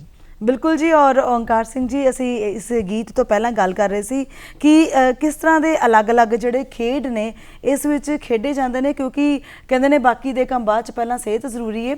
ਔਰ ਸਕਾਊਟ ਐਂਡ ਗਾਈਡ ਦਾ ਤਾਂ ਪਹਿਲਾ ਮਕਸਦ ਹੀ ਇਹ ਹੈ ਕਿ ਬੰਦਾ ਜਿਹੜਾ ਉਹ ਫਿੱਟ ਹੋਣਾ ਚਾਹੀਦਾ। ਨਹੀਂ, ਇਹ ਟੋਟਲੀ ਇੱਕ ਫਿਟਨੈਸ ਪ੍ਰੋਗਰਾਮ ਹੈ। ਅਗਰ ਇੱਕ ਕੈਂਪ ਸਾਈਡ ਦੀ ਗੱਲ ਕਰਦੇ ਹਾਂ ਤਾਂ ਸਵੇਰੇ ਐਕਸਰਸਾਈਜ਼ ਤੋਂ ਸਟਾਰਟ ਹੋ ਜਾਂਦਾ ਹੈ। BP6 ਐਕਸਰਸਾਈਜ਼ ਬਲਕਿ 6 ਐਕਸਰਸਾਈਜ਼ ਨੇ ਉਹਨਾਂ ਸਟੂਡੈਂਟਸ ਲਈ ਜਿਹੜੇ ਕੈਂਪਸ ਹੁੰਦੇ ਆ। ਦੈਨ ਉਸ ਤੋਂ ਬਾਅਦ ਯੋਗਾ ਹੈ, ਸੂਰਿਆ ਨਮਸਕਾਰ ਵਰਗੀਆਂ ਐਕਸਰਸਾਈਜ਼ ਨੇ, ਹਾਈਕਿੰਗ ਟਰੈਕਿੰਗ ਹੈ, ਐਡਵੈਂਚਰਸ ਐਕਟੀਵਿਟੀਆਂ ਨੇ ਜਿਹਦੇ 'ਚ ਰੌਕ ਕਲਾਈਮਿੰਗ ਹੈ, ਰੌਕ ਕਲਾਈਮਿੰਗਸ ਹੈ, ਹੋਰ ਬਹੁਤ ਜ਼ਿਆਦਾ ਜਿੰਨੀਆਂ ਵੀ ਤੁਸੀਂ 32 ਦੇ ਕਰੀਬ ਸਪੋਰਟਸ ਐਡਵੈਂਚਰ ਸਪੋਰਟਸ ਦੀਆਂ ਐਕਟੀਵਿਟੀਆਂ ਨੇ ਜਿਹੜੀਆਂ ਕਿ ਕੈਂਪਾਂ ਦੇ ਦੌਰਾਨ ਕਰਵਾਈਆਂ ਜਾਂਦੀਆਂ ਨੇ। ਸੋ ਉਹ ਬਲਕਿ ਮਾਰਨਿੰਗ ਤੋਂ ਲੈ ਕੇ ਬੱਚਾ ਸਵੇਰੇ 5:30 ਵਜੇ ਜਦੋਂ ਬਿਸਤਰ ਛੱਡਦਾ ਤਾਂ ਰਾਤ ਨੂੰ 10 ਵਜੇ ਤੱਕ, ਈਵਨ ਕਿ ਰਾਤ ਦੇ ਕੈਂਪ ਫਾਇਰ ਪ੍ਰੋਗਰਾਮ, ਇੱਕ ਰੰਗਾ ਰੰਗ ਪ੍ਰੋਗਰਾਮ ਦੇ ਨਾਲ ਇਹ ਕੈਂਪ ਦਾ ਡੇ ਕਲੋਜ਼ ਹੁੰਦਾ ਹੈ। ਤਾਂ ਪੂਰਾ ਦਿਨ ਜਿਹੜਾ ਬੱਚਾ ਉਹ ਸਿਲੇਬਸ ਦੇ ਅਨੁਸਾਰ ਉਹਦੀਆਂ ਜਿਹੜੀਆਂ ਐਕਟੀਵਿਟੀਜ਼ ਆਉਂਦੀਆਂ ਉਹਦੇ 'ਚ ਇੱਕ, ਕਿਉਂਕਿ ਮੈਂ ਪਹਿਲਾਂ ਵੀ ਦੱਸਿਆ ਕਿ ਪ੍ਰੈਕਟੀਕਲ ਹੈ, ਤਾਂ ਉਹ ਪ੍ਰੈਕਟੀਕਲ ਦੇ ਵਿੱਚ ਉਹ ਸਾਰੀਆਂ ਗੇਮਸ ਨੇ। ਕਾਬੁਲਬੁਲ ਹੈ, ਇਹਨਾਂ ਦੇ ਲਈ ਜੰਗਲ ਪਲੇ ਹੈ ਇੱਕ ਪੂਰਾ। ਤਾਂ ਮੋਗਲੀ ਦੀ ਕਹਾਣੀ ਤੁਸੀਂ ਸ਼ਾਇਦ ਟੀਵੀ ਦੇ ਵਿੱਚ ਵੀ ਦੇਖਿਓ, ਤਾਂ ਉਹ ਮੋਗਲੀ ਦੀ ਕਹਾਣੀ ਦੇ ਉੱਤੇ ਆਧਾਰਿਤ ਸਾਰੇ ਪਲੇ ਹਨ। ਤਾਂ ਉਹ ਕਿਵੇਂ ਜੰਗਲ ਦੇ ਵਿੱਚ ਵਿਚਰਦਾ ਹੈ ਮੋਗਲੀ, ਉਹ ਸਾਰੇ ਭਾਲੂ ਵਗੈਰੇ ਉਹਨਾਂ ਦੇ ਨਾਲ, ਤਾਂ ਉਹ ਇੱਕ ਪਲੇ ਦੇ ਰੂਪ ਦੇ ਵਿੱਚ ਉਹਨਾਂ ਬੱਚਿਆਂ ਨੂੰ ਵੀ ਕਰਾਇਆ ਜਾਂਦਾ। ਜਿਹੜੇ ਟੀਚਰਸ ਟ੍ਰੇਨਿੰਗ ਲੈਣ ਆਉਂਦੇ ਨੇ ਉਹ ਵੀ ਕਰਕੇ ਜਾਂਦੇ ਆ ਤਾਂ ਜੋ ਬੱਚਿਆਂ ਨੂੰ ਕਰਾ ਸਕਣ। ਇਸੇ ਤਰ੍ਹਾਂ ਸਕਾਊਟਸ ਐਂਡ ਗਾਈਡਸ ਦੇ ਵਿੱਚ ਕਾਫੀ ਜਿਹੜੀ ਆ ਉਹ ਐਕਟੀਵਿਟੀ ਆ। ਪਾਇਨਰਿੰਗ ਦੇ ਵਿੱਚ ਪੂਰੀ ਐਕਟੀਵਿਟੀਜ਼ ਹੈ। ਅੱਜ ਤੁਹਾਨੂੰ ਨੋਟਸ ਨਹੀਂ ਪਤਾ ਲੱਗਦੀਆਂ, ਗੰਢਾਂ ਨਹੀਂ ਪਤਾ ਲੱਗਦੀਆਂ ਜਿਹੜੀਆਂ ਕਦੇ ਬਜ਼ੁਰਗ ਲਾਉਂਦੇ ਸੀ। ਤਾਂ ਈਵਨ ਉਹ ਗੰਢਾਂ ਦੀ ਪਾਇਨਰਿੰਗ ਦਾ ਪੂਰਾ ਇੱਕ ਪ੍ਰੋਜੈਕਟ ਹੈ ਜਿਹੜਾ ਬੱਚੇ ਕਰਦੇ ਹਨ, ਟੀਚਰਸ ਵੀ ਕਰਦੇ ਹਨ। ਤਾਂ ਉਹ ਪੂਰੀ ਫਿਟਨੈਸ ਦੇ ਨਾਲ ਜੁੜੀ ਹੋਈ ਐਕਟੀਵਿਟੀ ਹੈ ਕਿ ਜਦੋਂ ਆਪਾਂ ਸਵੇਰੇ 5:30 ਬਿਸਤਰ ਛੱਡਤਾ, ਉਸ ਤੋਂ ਬਾਅਦ ਤੁਸੀਂ ਬਿਸਤਰ ਤੇ ਵਾਪਸੀ ਨਹੀਂ ਕਰਨੀ ਪੂਰਾ ਦਿਨ, ਤਾਂ ਪੂਰਾ ਦਿਨ ਗਰਾਊਂਡ ਦੇ ਵਿੱਚ ਰਹਿਣਾ। ਤਾਂ ਉਹ ਜਿਹੜਾ ਉਹ ਗਰਾਊਂਡ ਦੇ ਵਿੱਚ ਰਹਿਣਾ ਉਹ ਆਪਣੇ ਆਪ 'ਚ ਇੱਕ ਬਹੁਤ ਵੱਡਾ ਫਿਟਨੈਸ ਪ੍ਰੋਗਰਾਮ ਹੈ। ਔਰ ਬੱਚੇ ਇੱਥੋਂ ਆਰਮੀ ਦੀ ਟ੍ਰੇਨਿੰਗ ਕਰਦੇ ਹਨ। ਕਾਫੀ ਬੱਚੇ ਸਾਡੇ ਡਿਫੈਂਸ ਆਰਮੀ ਤੇ ਰੇਲਵੇ 'ਚ ਹਨ ਗਏ ਹੋਏ ਹਨ। ਤਾਂ ਉਹ ਬੱਚੇ ਉੱਥੋਂ ਫਿਰ ਇੱਕ ਲਗਨ ਲੱਗ ਜਾਂਦੀ ਹੈ ਉਸ ਬੱਚੇ 'ਚ। ਪਿੱਛੇ ਇੱਕ ਗਵਰਨਮੈਂਟ ਆਫ ਪੰਜਾਬ ਦਾ ਪ੍ਰੋਗਰਾਮ ਸੀਗਾ ਐਜੂਕੇਸ਼ਨ ਦੇ ਰਾਹੀਂ ਕਿ ਬੱਚੇ ਨੂੰ ਜਿਹੜਾ ਉਹ ਆਰਮੀ 'ਚ ਜਾਣ ਲਈ ਉਤਸ਼ਾਹਿਤ ਕੀਤਾ ਜਾਵੇ। ਤਾਂ ਉਹ ਉਤਸ਼ਾਹਿਤ ਕਰਨ ਦੇ ਲਈ ਇੱਕ ਇਹਨਾਂ ਨੇ ਐਕਟੀਵਿਟੀ ਸ਼ੁਰੂ ਕਰਵਾਈ। ਤਾਂ ਅਸੀਂ ਉਹ ਧਾਰਾ ਦੇ ਵੀ ਟ੍ਰੇਨਿੰਗ ਸੈਂਟਰ ਹੈ ਸਾਡਾ, ਉੱਥੇ ਉਹ ਆਰਮੀ ਤਾਂ ਪੂਰਾ ਫਿਟ ਦੱਸਿਆ ਗਿਆ। ਤਾਂ ਹੁਣ ਅਸੀਂ ਗੱਲ ਕੀਤੀ ਉੱਥੇ ਸਿੱਖਿਆ ਮੰਤਰੀ ਜੀ ਨਾਲ, ਐਜੂਕੇਸ਼ਨ ਸੈਕਟਰੀ ਸਾਹਿਬ ਨਾਲ ਵੀ ਗੱਲਾਂ ਬਾਤਾਂ ਹੋਈਆਂ ਮੀਟਿੰਗ ਦੇ ਵਿੱਚ ਕਿ ਇੱਕ ਬੱਚੇ ਨੂੰ ਅਗਰ ਤੁਸੀਂ +1 'ਚ ਫੜਦੇ ਹੋ ਤਾਂ ਉਹਨੂੰ 2 ਸਾਲ ਦੇ ਵਿੱਚ ਇਦਾਂ ਦਾ ਕੋਈ ਨਹੀਂ ਹੈਗਾ ਕਿ ਉਹਨੂੰ ਤੁਸੀਂ +2 'ਚ ਜਾ ਕੇ ਆਰਮੀ 'ਚ ਭੇਜ ਦਿਓ। ਨਹੀਂ, ਉਹਦੇ ਲਈ ਕਾਫੀ ਇੱਕ ਸਮਾਂ ਚਾਹੀਦਾ। ਸੋ ਸਕਾਊਟਿੰਗ ਜਿਹੜੀ ਆ ਉਹ ਕੀ ਕਰਦੀ ਹੈ ਕਿ ਬੱਚੇ ਨੂੰ 10 ਸਾਲ ਦੇ ਨੂੰ ਫੜਦੀ ਹੈ। 10 ਸਾਲ ਦਾ ਬੱਚਾ ਸਕਾਊਟਿੰਗ ਟਰੁੱਪ ਜੁਆਇਨ ਕਰਦਾ ਸਕੂਲ ਦੇ ਵਿੱਚ। ਤਾਂ ਜਦੋਂ ਸਕੂਲ ਦੇ ਵਿੱਚ ਜੁਆਇਨ ਕਰਦਾ 10 ਸਾਲ ਦਾ ਬੱਚਾ ਤਾਂ 17 ਸਾਲ ਤੱਕ ਰਹਿੰਦਾ। 17 ਤੋਂ ਬਾਅਦ 1 ਸਾਲ ਚਲੇਗਾ, +2 ਕਰ ਗਿਆ। ਤਾਂ ਜਦੋਂ 12 ਸਾਲ ਬੱਚਾ ਉਸ ਦੇ ਵਿੱਚੋਂ ਨਿਕਲੂਗਾ, ਇੱਕ ਯੂਨੀਫਾਰਮ ਮੂਵਮੈਂਟ ਦੇ ਵਿੱਚ ਰਹੂਗਾ, ਉਹ ਚੀਜ਼ਾਂ ਸਾਰੀਆਂ ਉਹਦੇ 'ਚ ਘਰ ਕਰ ਜਾਂਦੀਆਂ। ਮੈਂ ਇਹੀ ਸਵਾਲ ਤੇ ਆ ਰਿਹਾ ਸੀ ਕਿ ਇੱਕ ਬੱਚੇ ਦੀ ਜੁਆਇਨਿੰਗ ਇਸ ਵਿੱਚ ਕਿਸ ਤਰ੍ਹਾਂ ਹੁੰਦੀ ਹੈ, ਕਿਸ ਤਰ੍ਹਾਂ ਉਹ ਐਡਮਿਸ਼ਨ ਇਸ ਵਿੱਚ ਕਰਦਾ ਹੈ, ਤੇ ਡਰੈਸ ਅਪ ਕੀ ਹੁੰਦੀ ਹੈ? ਬੱਚੇ ਪਹਿਲਾਂ ਤਾਂ ਕੁਝ ਜਿਵੇਂ ਸਕੂਲ ਦੇ ਵਿੱਚ ਬੱਚੇ ਹੈਗੇ ਆ, ਪ੍ਰਾਇਮਰੀਜ਼ ਦੇ ਵਿੱਚ ਹੈਗੇ ਆ, ਹਾਈ ਦੇ ਵਿੱਚ ਹੈ, ਸੀਨੀਅਰ ਸੈਕੰਡਰੀ ਆ, ਕਾਲਜ ਤੇ ਯੂਨੀਵਰਸਿਟੀ ਦੇ ਵਿੱਚ ਹੈ। ਪਹਿਲੀ ਏਜ ਤਾਂ ਉਹਦੀ ਸਿੱਧੀ ਇੱਕ ਤਾਂ ਟਮੋਲਾ ਹੈ। ਅਗਰ ਬੱਚਾ ਟਮੋਲਾ ਦੇ ਵਿੱਚ ਨਹੀਂ ਹੈ ਤਾਂ ਉਹ ਕਾਬੁਲਬੁਲ ਦੇ ਤੌਰ ਤੇ 5 ਸਾਲ 'ਚ ਜੁਆਇਨ ਕਰ ਸਕਦਾ। 5 ਤੋਂ 10 ਅਗਰ ਉਹ 5 ਤੋਂ 10 ਸਾਲ 'ਚ ਵੀ ਜੁਆਇਨ ਨਹੀਂ ਕਰਿਆ ਤਾਂ ਫਿਰ ਉਹਦੇ ਲਈ ਵਿੰਡੋ ਖੁੱਲੀ ਹੈ, 10+ ਤੋਂ ਜੁਆਇਨ ਕਰ ਸਕਦਾ ਤੇ 17 ਸਾਲ ਤੱਕ ਕੰਮ ਕਰ ਸਕਦਾ।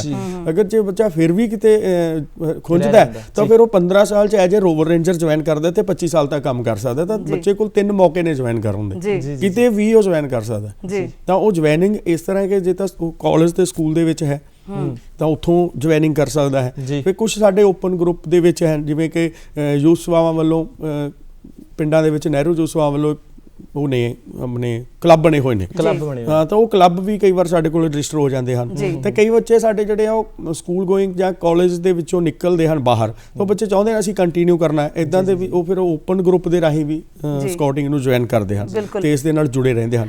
ਯੂਨੀਫਾਰਮ ਹੈ, ਤੁਸੀਂ ਸ਼ਾਇਦ ਸਕਰੀਨ ਤੇ ਫੋਟੋਜ਼ ਚੱਲ ਰਹੀਆਂ, ਸਾਰੇ ਦੇਖ ਹੀ ਪਏ ਹੋਣਗੇ। ਤਾਂ ਤਸਵੀਰਾਂ ਦੇ ਵਿੱਚੋਂ ਯੂਨੀਫਾਰਮ ਕਲੀਅਰ ਦਿਖਾਈ ਗਈ ਹੈ ਕਿ ਜਿਹੜੀਆਂ ਜੈਂਟਸ ਦੀ ਹੈ ਉਹ ਬਲੂ ਪੱਗ ਹੈ ਤੇ ਸਟੀਲ ਗ੍ਰੇ ਜਿਹੜੀ ਆ ਉਹ ਸ਼ਰਟ ਹੈ ਤੇ ਬਲੂ ਪੈਂਟ ਹੈ, ਬਲੈਕ ਸ਼ੂਜ਼ ਹਨ।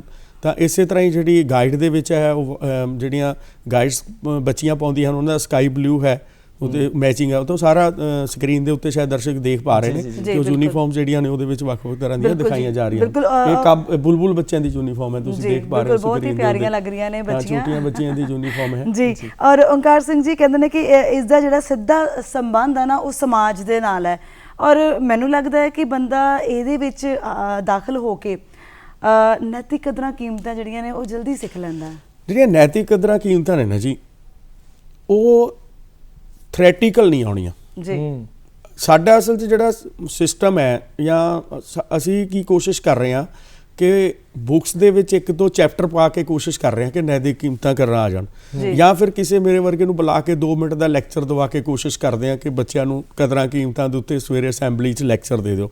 ਕਦਰਾਂ ਕੀਮਤਾਂ ਜਿਹੜੀਆਂ ਨੇ ਉਹ ਤੁਹਾਡੇ ਬਿਹੇਵੀਅਰ, ਤੁਹਾਡੀ ਨੇਚਰ, ਤੁਹਾਡੇ ਅਟਰਨਲਸ ਦੇ ਨਾਲ ਜੁੜੀਆਂ ਹੋਈਆਂ ਨੇ, ਉਹ ਤੁਹਾਡੇ ਅੰਦਰੋਂ ਉੱਠਣੀਆਂ ਨੇ। ਤੁਹਾਡਾ ਸਿਲੇਬਸ ਜਿਹੜਾ, ਅਗਰ ਆਪਾਂ ਗੱਲ ਕਰੀਏ, ਕੱਲ ਮਾਂ ਬੋਲੀ ਦਿਵਸ ਵੀ ਨਿਕਲ ਕੇ ਗਿਆ, ਅਗਰ ਗੱਲ ਕਰੀਏ ਤਾਂ ਤੁਹਾਡੀ ਜਿਹੜਾ ਮਾਂ ਬੋਲੀ ਹੈ, ਜਿਹੜੀ ਭਾਸ਼ਾ ਹੈ, ਉਹ ਚਾਹੇ ਕਿਸੇ ਵੀ ਸਟੇਟ ਦੀ ਹੈ, ਅਲੱਗ-ਅਲੱਗ ਭਾਸ਼ਾਵਾਂ ਹਨ, ਜਿਹੜੀਆਂ ਨੈਤਿਕ ਕਦਰਾਂ ਕੀਮਤਾਂ ਨੇ ਤੁਹਾਡੇ ਉਸ ਭਾਸ਼ਾ ਦੇ ਸਿਲੇਬਸ ਦੇ ਉੱਤੇ ਬਹੁਤ ਡਿਪੈਂਡ ਕਰਦੀਆਂ ਨੇ। ਮਾਫ ਕਰਨਾ, ਇੱਕ ਗੱਲ ਮੈਨੂੰ ਕਹਿਣੀ ਪਊਗੀ ਕਿ ਜੇ ਤੁਸੀਂ 9ਵੀਂ ਦੇ ਬੱਚੇ ਨੂੰ ਹੀਰ ਰਾਂਝਾ ਸੱਸੀ ਪੁੰਨੂ ਪੜ੍ਹਾਓਗੇ, ਮਿਰਜ਼ਾ ਸਾਹਿਬਾ ਪੜ੍ਹਾਓਗੇ, ਤਾਂ ਫਿਰ ਕਦਰਾਂ ਕੀਮਤਾਂ ਵਾਲੀ ਕੋਈ ਗੱਲ ਉਹਨਾਂ ਬੱਚਿਆਂ ਚੋਂ ਕੱਢ ਨਹੀਂ ਪਾਓਗੇ। ਜੇ ਤੁਸੀਂ BA ਕਲਾਸ ਦੇ ਫਸਟ ਈਅਰ ਦੇ ਬੱਚੇ ਨੂੰ ਸੱਸੀ ਪੁੰਨੂ ਹੀਰ ਰਾਂਝਾ ਪੜ੍ਹਾਓਗੇ ਤਾਂ ਫਿਰ ਕੋਈ ਕਦਰਾਂ ਕੀਮਤਾਂ ਦੀ ਗੱਲ ਰਹਿ ਨਹੀਂ ਜਾਊਗੀ। ਅਸੀਂ ਇੱਥੇ ਨਹੀਂ ਕਹਿ ਸਕਦੇ ਕਿ ਇਹ ਜਿਹੜੀ ਹੈ ਹੀਰ ਰਾਂਝਾ ਬੁੱਲੇ ਸ਼ਾਹ ਦੀ ਕਾਵਿ ਦੀ ਗੱਲ ਹੋ ਰਹੀ ਹੈ ਤਾਂ ਪਰਮਾਤਮਾ ਦੀ ਗੱਲ ਕਰਦਾ ਹੈ ਨਾ। ਮੈਂ ਫਸਟ ਈਅਰ 'ਚ ਪੜ੍ਹਦਾ, ਮੇਰੇ ਨਾਲ ਮੇਰੀ ਸਫਾਠਣ ਫਸਟ ਈਅਰ 'ਚ ਪੜ੍ਹਦੀ ਹੈ, ਉਦੋਂ ਤਾਂ ਮੈਨੂੰ ਹੀਰੋ ਹੀ ਲੱਗਦੀ ਹੈ, ਪਰਮਾਤਮਾ ਨਹੀਂ ਲੱਗਦਾ। ਸੋ ਜ਼ਰੂਰੀ ਹੈ, ਅਗਰ ਤੁਸੀਂ ਨੈਤਿਕ ਕਦਰ ਕੀਮਤਾਂ ਦੀ ਗੱਲ ਕੀਤੀ ਹੈ ਤਾਂ ਸਕਾਊਟਿੰਗ ਦਾ ਆਧਾਰ ਹੀ ਇਹ ਹੈ। ਅਸੀਂ ਇਹ ਸਕਾਊਟਿੰਗ ਇੱਕ ਚੱਲਦਾ ਫਿਰਦਾ ਕਾਰਖਾਨਾ ਹੈ ਬੱਚੇ ਦੀ ਨੈਤਿਕ ਕਦਰਾਂ ਕੀਮਤਾਂ ਦਾ। ਉਸ ਬੱਚੇ ਨੂੰ ਨੈਤਿਕ ਕਦਰਾਂ ਕੀਮਤਾਂ ਦੇ ਲੈਕਚਰ ਨਹੀਂ ਦਿੱਤੇ ਜਾਂਦੇ, ਸਵੇਰੇ 5:30 ਵਜੇ ਠਾ ਕੇ ਲਾਈਨ ਚਲਾ ਦਿੱਤਾ ਜਾਂਦਾ ਹੈ, ਜਿੱਥੇ ਉਹ ਕਦਰਾਂ ਕੀਮਤਾਂ ਸਿੱਖਦਾ, ਉਹ ਆਪਦਾ ਬਿਸਤਰਾ ਆਪ ਸੈੱਟ ਕਰਦਾ, ਰਾਤ ਨੂੰ ਵਿਛਾਉਂਦਾ, ਸਵੇਰੇ ਇਕੱਠਾ ਕਰਦਾ, ਆਪਦੇ ਵਾਲ ਆਪ ਵਾਹੁੰਦਾ। 10th ਕਲਾਸ ਤੱਕ ਮਾਵਾਂ ਜਿਹੜੀਆਂ ਨੇ ਉਹ ਆਪਦੇ ਬੱਚੇ ਦੇ ਵਾਲ ਵਾਹੀ ਜਾਂਦੀਆਂ, ਤੇ ਜਿਹੜਾ ਬੱਚਾ ਕੈਂਪ 'ਚ ਚਲੇ ਜਾਂਦਾ ਉਹ ਆਪ ਵਾਲ ਵਾਹੁੰਦਾ, ਸਾਰੇ ਕੰਮ ਆਪ ਕਰਨੇ ਪੈਂਦੇ, ਉੱਥੇ ਆਪਣੇ ਬਰਤਨ ਆਪ ਧੋਣੇ ਪੈਂਦੇ। ਕਿ ਮੌਕਾ ਹਫਤੇ ਦੇ ਕੈਂਪ 'ਚ ਇੱਕ ਦਿਨ ਮੌਕਾ ਇਹ ਵੀ ਆਉਂਦਾ ਕਿ ਆਪ ਖਾਣਾ ਵੀ ਬਣਾਉਣਾ ਪੈਂਦਾ, ਉਹ ਆਪਦਾ ਬੈਗ ਆਪ ਪੈਕ ਕਰਕੇ ਜਾਂਦਾ। ਜਦੋਂ ਬੱਚਾ ਫਸਟ ਕੈਂਪ 'ਚ ਜਾਂਦਾ ਉਹ ਟਰਾਲੀ ਲੈ ਕੇ ਜਾਂਦਾ ਖਿੱਚਣ ਵਾਲੀ, ਤੇ ਜਦੋਂ ਬੱਚਾ ਸੈਕੰਡ ਕੈਂਪ 'ਚ ਜਾਂਦਾ ਉਹ ਛੋਟੀ ਕਿੱਟ ਲੈ ਕੇ ਜਾਂਦਾ, ਸਿੱਖਦਾ। Scouting is a learning by doing, ਕਰਨਾ ਹੈ ਤੇ ਸਿੱਖਣਾ ਹੈ। ਸੋ ਨੈਤਿਕ ਕਦਰਾਂ ਕੀਮਤਾਂ ਬਾਰੇ ਜ਼ਰੂਰ ਇਹ ਗੱਲ ਜਿਹੜੀ ਆ ਪ੍ਰਚਾਰ ਚ ਆਉਣੀ ਚਾਹੀਦੀ ਹੈ ਵੀ ਇਹ ਥਿਓਰੈਟੀਕਲ ਨਹੀਂ, ਇਹ ਭਾਸ਼ਣ ਨਾਲ ਨਹੀਂ ਹੋਣੀ, ਕਰਨਾ ਪੈਣਾ।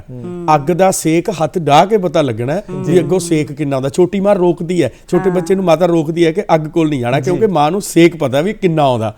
ਤਾਂ ਲੇਕਿਨ ਬੱਚੇ ਨੂੰ ਵੀ, ਬੱਚਾ ਉਧਰ ਨੂੰ ਜਾਂਦਾ ਤੇ ਜਦੋਂ ਕਿਤੇ ਨੂੰ ਮਾੜਾ ਸੇਕ ਲੱਗਦਾ ਨਾ ਫਿਰ ਚੀਕਾਂ ਮਾਰਦਾ ਤੇ ਪਿੱਛੇ ਨੂੰ ਭੱਜਦਾ। ਸੋ ਜਿਹੜੀਆਂ ਨੈਤਿਕ ਕਦਰਾਂ ਕੀਮਤਾਂ ਨਾ, ਇਹ ਇੱਕ ਬਹੁਤ ਵਿਸ਼ਾਲ ਸਮੁੰਦਰ ਨੇ, ਤੇ ਜਿਹੜੀਆਂ ਸਿੱਪੀਆਂ ਨੇ ਨਾ ਉਹ ਸਮੁੰਦਰ 'ਚ ਡਿੱਗ ਕੇ ਤੇ ਡੁੱਬ ਕੇ ਡੋਬਾ ਲਾ ਕੇ ਲੱਭਣੀਆਂ ਨੇ। ਐਵੇਂ ਕਿਨਾਰੇ ਤੇ ਬਹਿ ਕੇ ਜੇ ਆਪਾਂ ਭਾਸ਼ਣ ਦੇਈ ਜਾਵਾਂਗੇ ਤਾਂ। ਸੋ ਇਹ ਪ੍ਰੈਕਟੀਕਲ ਹੈ। ਜਿਹੜੀ ਸਕਾਊਟਿੰਗ ਗਾਈਡਿੰਗ ਹੈ ਉਹ ਕਾਰਖਾਨਾ ਹੈ, ਕਦਰਾਂ ਕੀਮਤਾਂ ਦਾ ਹੀ ਕਾਰਖਾਨਾ। ਬੱਚਾ ਰਿਸਪੌਂਸੀਬਲ ਸਿਟੀਜ਼ਨ ਹੋ ਜਾਂਦਾ ਹੈ। Scouting is a make responsible citizen.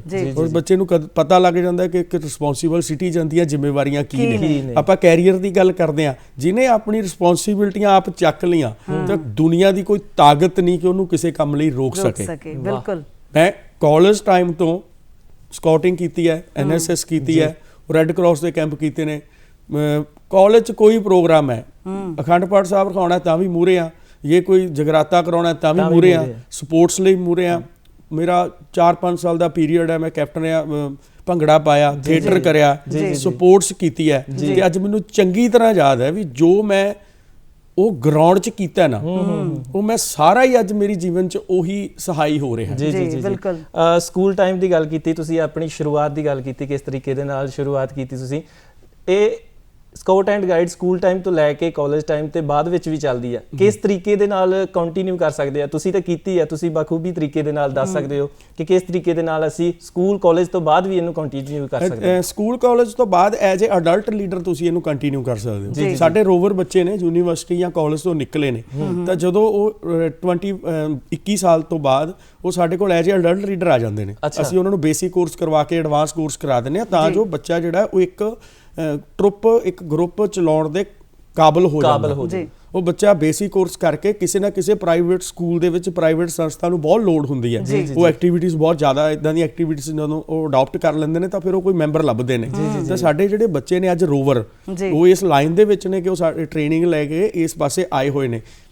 ਮੇਰੇ 3 ਅਸਿਸਟੈਂਟ ਨੇ ਭਾਰਤ ਸਕਾਊਟ ਗਾਈਡ ਪੰਜਾਬ ਦੇ ਵਿੱਚ, ਉਹ ਤਿੰਨੋਂ ਰਾਸ਼ਟਰਪਤੀ ਅਵਾਰਡ ਨੇ ਔਰ ਤਿੰਨੋਂ ਹੀ ਇਸ ਪੂਰੇ ਦੌਰ ਚੋਂ ਨਿਕਲ ਕੇ ਅੱਜ ਉਹ ਇੱਕ ਉਹਨਾਂ ਚੋਂ ਸਟੇਟ ਟ੍ਰੇਨਿੰਗ ਕਮਿਸ਼ਨਰ ਹੈ, 2 state organising assistant state organising commissioner ਦੇ ਉੱਤੇ ਕੰਮ ਕਰ ਰਹੇ ਨੇ। ਇੱਕ ਮਾਡਲ ਟਾਊਨ ਜਲੰਧਰ ਬੈਠਦਾ ਹੈ, 2 ਜਿਹੜੇ ਨੇ ਉਹ ਅਲੱਗ-ਅਲੱਗ ਸਰਕਲ ਦੇਖਦੇ ਨੇ, ਯਾਨੀ ਕਿ ਉਹ ਲਾਈਫ ਉਹਨਾਂ ਦੀ ਇਸੇ ਲੱਗੀ ਹੈ ਤੇ ਅੱਜ ਰੋਜ਼ਗਾਰ ਤੇ ਨੇ। ਯਾਨੀ ਕਿ ਅਗਰ ਪੰਜਾਬ ਸਟੇਟ ਦੀ ਸੈਕੰਡ ਲੈਗ ਜਿਹੜੀ ਹੈ ਉਹ ਥਰਡ ਲੈਗ ਤੱਕ ਜਿਹੜੀ ਆ ਉਹ ਮਿਲ ਕੇ ਖੁਦ I thank to God, I thank to my teachers and thank to my trainers ਕਿ ਮੈਂ ਉਹਨਾਂ ਦਾ ਧੰਨਵਾਦ ਕਰਦਾ ਕਿ ਇੰਨਾ ਉਹਨਾਂ ਨੇ ਮੈਨੂੰ ਇੰਨਾ ਕਾਬਲ ਪਰਮਾਤਮਾ ਨੇ ਜਿੰਨਾ ਕੁ ਵੀ ਮੈਨੂੰ ਵਿਵੇਕ ਦਿੱਤਾ ਕਿ ਅੱਜ ਉਹ ਬੱਚੇ ਤਿਆਰ ਨੇ ਤੇ ਕਦੇ ਤੇ ਉਹ ਪੰਜਾਬ ਨੂੰ ਸਾਂਭ ਰਹੇ ਨੇ। ਜੀ ਬਿਲਕੁਲ। ਅੱਛਾ, ਇੱਕ ਚੀਜ਼ ਇੱਥੇ ਨਾਲ ਜੁੜਦੀ ਹੈ ਕਿ ਪਿਛਲੇ ਸਾਲ ਜਦੋਂ ਕੋਵਿਡ ਦਾ ਦੌਰ ਸ਼ੁਰੂ ਹੋਇਆ, ਬਹੁਤ ਹੀ ਭਿਆਨਕ ਸਮਾਂ ਜਿਹੜਾ ਅਸੀਂ ਦੇਖਿਆ, ਸਾਰੇ ਆਪਣੇ ਆਪਣੇ ਘਰਾਂ ਦੇ ਵਿੱਚ ਬੰਦ ਹੋ ਗਏ ਔਰ ਲੱਖਾਂ ਜਾਨਾਂ ਜਿਹੜੀਆਂ ਸੀ ਨਾ ਉਹ ਚਲੀਆਂ ਗਈਆਂ। ਔਰ ਉਸ ਦੌਰ ਦੇ ਵਿੱਚ ਜੇ ਅਸੀਂ ਅੱਜ ਗੱਲ ਕਰੀਏ ਤਾਂ ਹਾਲੇ ਵੀ ਅਸੀਂ ਪੂਰੀ ਤਰ੍ਹਾਂ ਦੇ ਨਾਲ ਉਹ ਤੋਂ ਉੱਭਰ ਨਹੀਂ ਪਾ ਰਹੇ, ਕਿਉਂਕਿ ਹਾਲੇ ਵੀ ਕਿਤੇ ਨਾ ਕਿਤੇ ਸਾਨੂੰ ਨਜ਼ਰ ਆ ਰਹੀ ਹੈ ਚੀਜ਼, ਤੇ ਆਪਣੇ ਆਪ ਕਹਿੰਦੇ ਨੇ ਕਿ ਆਪਣਾ ਬਚਾਅ ਸਾਡੇ ਆਪਣੇ ਹੱਥ ਹੈ। ਉਸ ਦੌਰ ਦੇ ਵਿੱਚ ਸਕਾਊਟ ਐਂਡ ਗਾਈਡ ਨੇ ਜਿਹੜੀ ਆਪਣੀ ਭੂਮਿਕਾ ਸੀ ਉਹ ਕਿਸ ਤਰੀਕੇ ਦੇ ਨਾਲ ਜਿਹੜੀ ਸੀ ਉਹ ਅਦਾ ਕੀਤੀ? ਬਲਕਿ ਇਸ ਦੌਰਾਨ ਕੋਵਿਡ ਦੇ ਦੌਰਾਨ ਜਦੋਂ ਸ਼ੁਰੂ ਹੁੰਦਾ ਹੈ ਤਾਂ ਸਾਡੇ ਕਾਫੀ ਪ੍ਰੋਗਰਾਮ ਜਿਹੜੇ ਆ ਬੱਚਿਆਂ ਦੇ ਨਾਲ ਸਾਂਝੇ ਕੀਤੇ ਗਏ ਆਨਲਾਈਨ, ਤਾਂ ਜਿਹੜੀਆਂ ਸਰਵਿਸਿਜ਼ ਦੇ ਵਿੱਚ ਮਤਲਬ ਕਿ ਭੂਮਿਕਾ ਫਿਰ ਬੱਚਿਆਂ ਨੇ ਨਿਭਾਈਆਂ, ਉਹਨਾਂ 'ਚ ਸਾਡੇ ਅਡਲਟ ਲੀਡਰਸ ਜਿਹੜੇ ਸੀ ਉਹ ਵੀ ਸ਼ਾਮਲ ਸੀਗੇ। ਤੁਸੀਂ ਸ਼ਾਇਦ ਪਿਕਚਰ ਕੋਈ ਨਾ ਕੋਈ ਨਿਕਲੀ ਹੋਊਗੀ ਜਾਂ ਆ ਜਾਂਦੀ ਹੈ। ਮਾਰਕਸ ਬੈਂਕ ਜਿਹੜੇ ਆ ਉਹ ਬਣਾਏ ਗਏ, ਸਾਡੇ ਵੱਖ-ਵੱਖ ਡਿਸਟ੍ਰਿਕਟਸ ਵੱਲੋਂ ਮਾਰਕਸ ਤਿਆਰ ਕਰਕੇ ਉਹ ਡਿਸਟ੍ਰੀਬਿਊਟ ਕੀਤੇ ਗਏ, ਕਿਤੇ ਫੂਡ ਡਿਸਟ੍ਰੀਬਿਊਸ਼ਨਸ ਕੀਤੀਆਂ ਗਈਆਂ, ਦੂਜੀਆਂ ਸਿਸਟਰ ਆਰਗੇਨਾਈਜੇਸ਼ਨ ਦੇ ਨਾਲ ਮਿਲ ਕੇ ਕੰਮ ਕੀਤਾ ਗਿਆ, ਈਵਨ ਡਿਫੈਂਸ ਦੇ ਵਿੱਚ ਪੁਲਿਸ ਦੇ ਨਾਲ ਰਲ ਕੇ ਮਤਲਬ ਕਿ ਕੋਵਿਡ ਦੇ ਵਿੱਚ ਕੰਮ ਕੀਤਾ ਗਿਆ, ਮਤਲਬ ਕਿ ਜਿਹੜੇ ਸਾਡੇ ਸਿਹਤ ਕਰਮੀ ਨੇ ਉਹਨਾਂ ਦੇ ਨਾਲ ਰਲ ਕੇ ਕੰਮ ਕੀਤਾ ਗਿਆ। ਉਸ ਤੋਂ ਬਾਅਦ ਨੈਸ਼ਨਲ ਲੈਵਲ ਤੇ ਕੁਝ ਅਸੀਂ ਉਡਾਨ ਜਿਹੜੇ ਆ ਉਹ ਇਹ ਪਿਕਚਰ ਜਿਹੜੀ ਤੁਸੀਂ ਦੇਖ ਰਹੇ ਹੋ ਇਹ ਮਤਲਬ ਕਿ ਅਡਲਟ ਟ੍ਰੇਨਿੰਗ ਸੀ ਹੈ, ਵੀ ਜਦੋਂ ਅਡਲਟ ਟ੍ਰੇਨਿੰਗਸ ਜਿਹੜੀਆਂ ਨੇ ਉਹ ਪ੍ਰਾਪਤ ਕਰਨ ਸਾਡੇ ਜਾਂਦੇ ਨੇ, ਇਹ ਉਦਾਂ ਦੀ ਅਡਲਟ ਟ੍ਰੇਨਿੰਗ ਦੀ ਹੈ। Higher training HWB course, pre ALT courses ਵਗੈਰਾ ਹੁੰਦੇ ਨੇ। ਤਾਂ ਉਹ ਕੋਵਿਡ ਦੀ ਗੱਲ ਕਰ ਰਹੇ ਸੀ ਆਪਾਂ ਕਿ ਕੋਵਿਡ ਦੇ ਵਿੱਚ ਉਹਨਾਂ ਨੇ ਫਿਰ ਮਤਲਬ ਕਿ ਜਿਹੜੀਆਂ ਸਾਡੀਆਂ ਟਰੁੱਪ ਨੇ, ਕੰਪਨੀਜ਼ ਨੇ, ਪੈਕ ਨੇ, ਉਹਨਾਂ ਦੇ ਨਾਲ ਉਹਨਾਂ ਦੇ ਅਡਲਟ ਲੀਡਰਸ ਨੇ ਰਲ ਕੇ ਜਿਹੜੇ ਨੇ ਇਹ ਕੰਮ ਕੀਤੇ।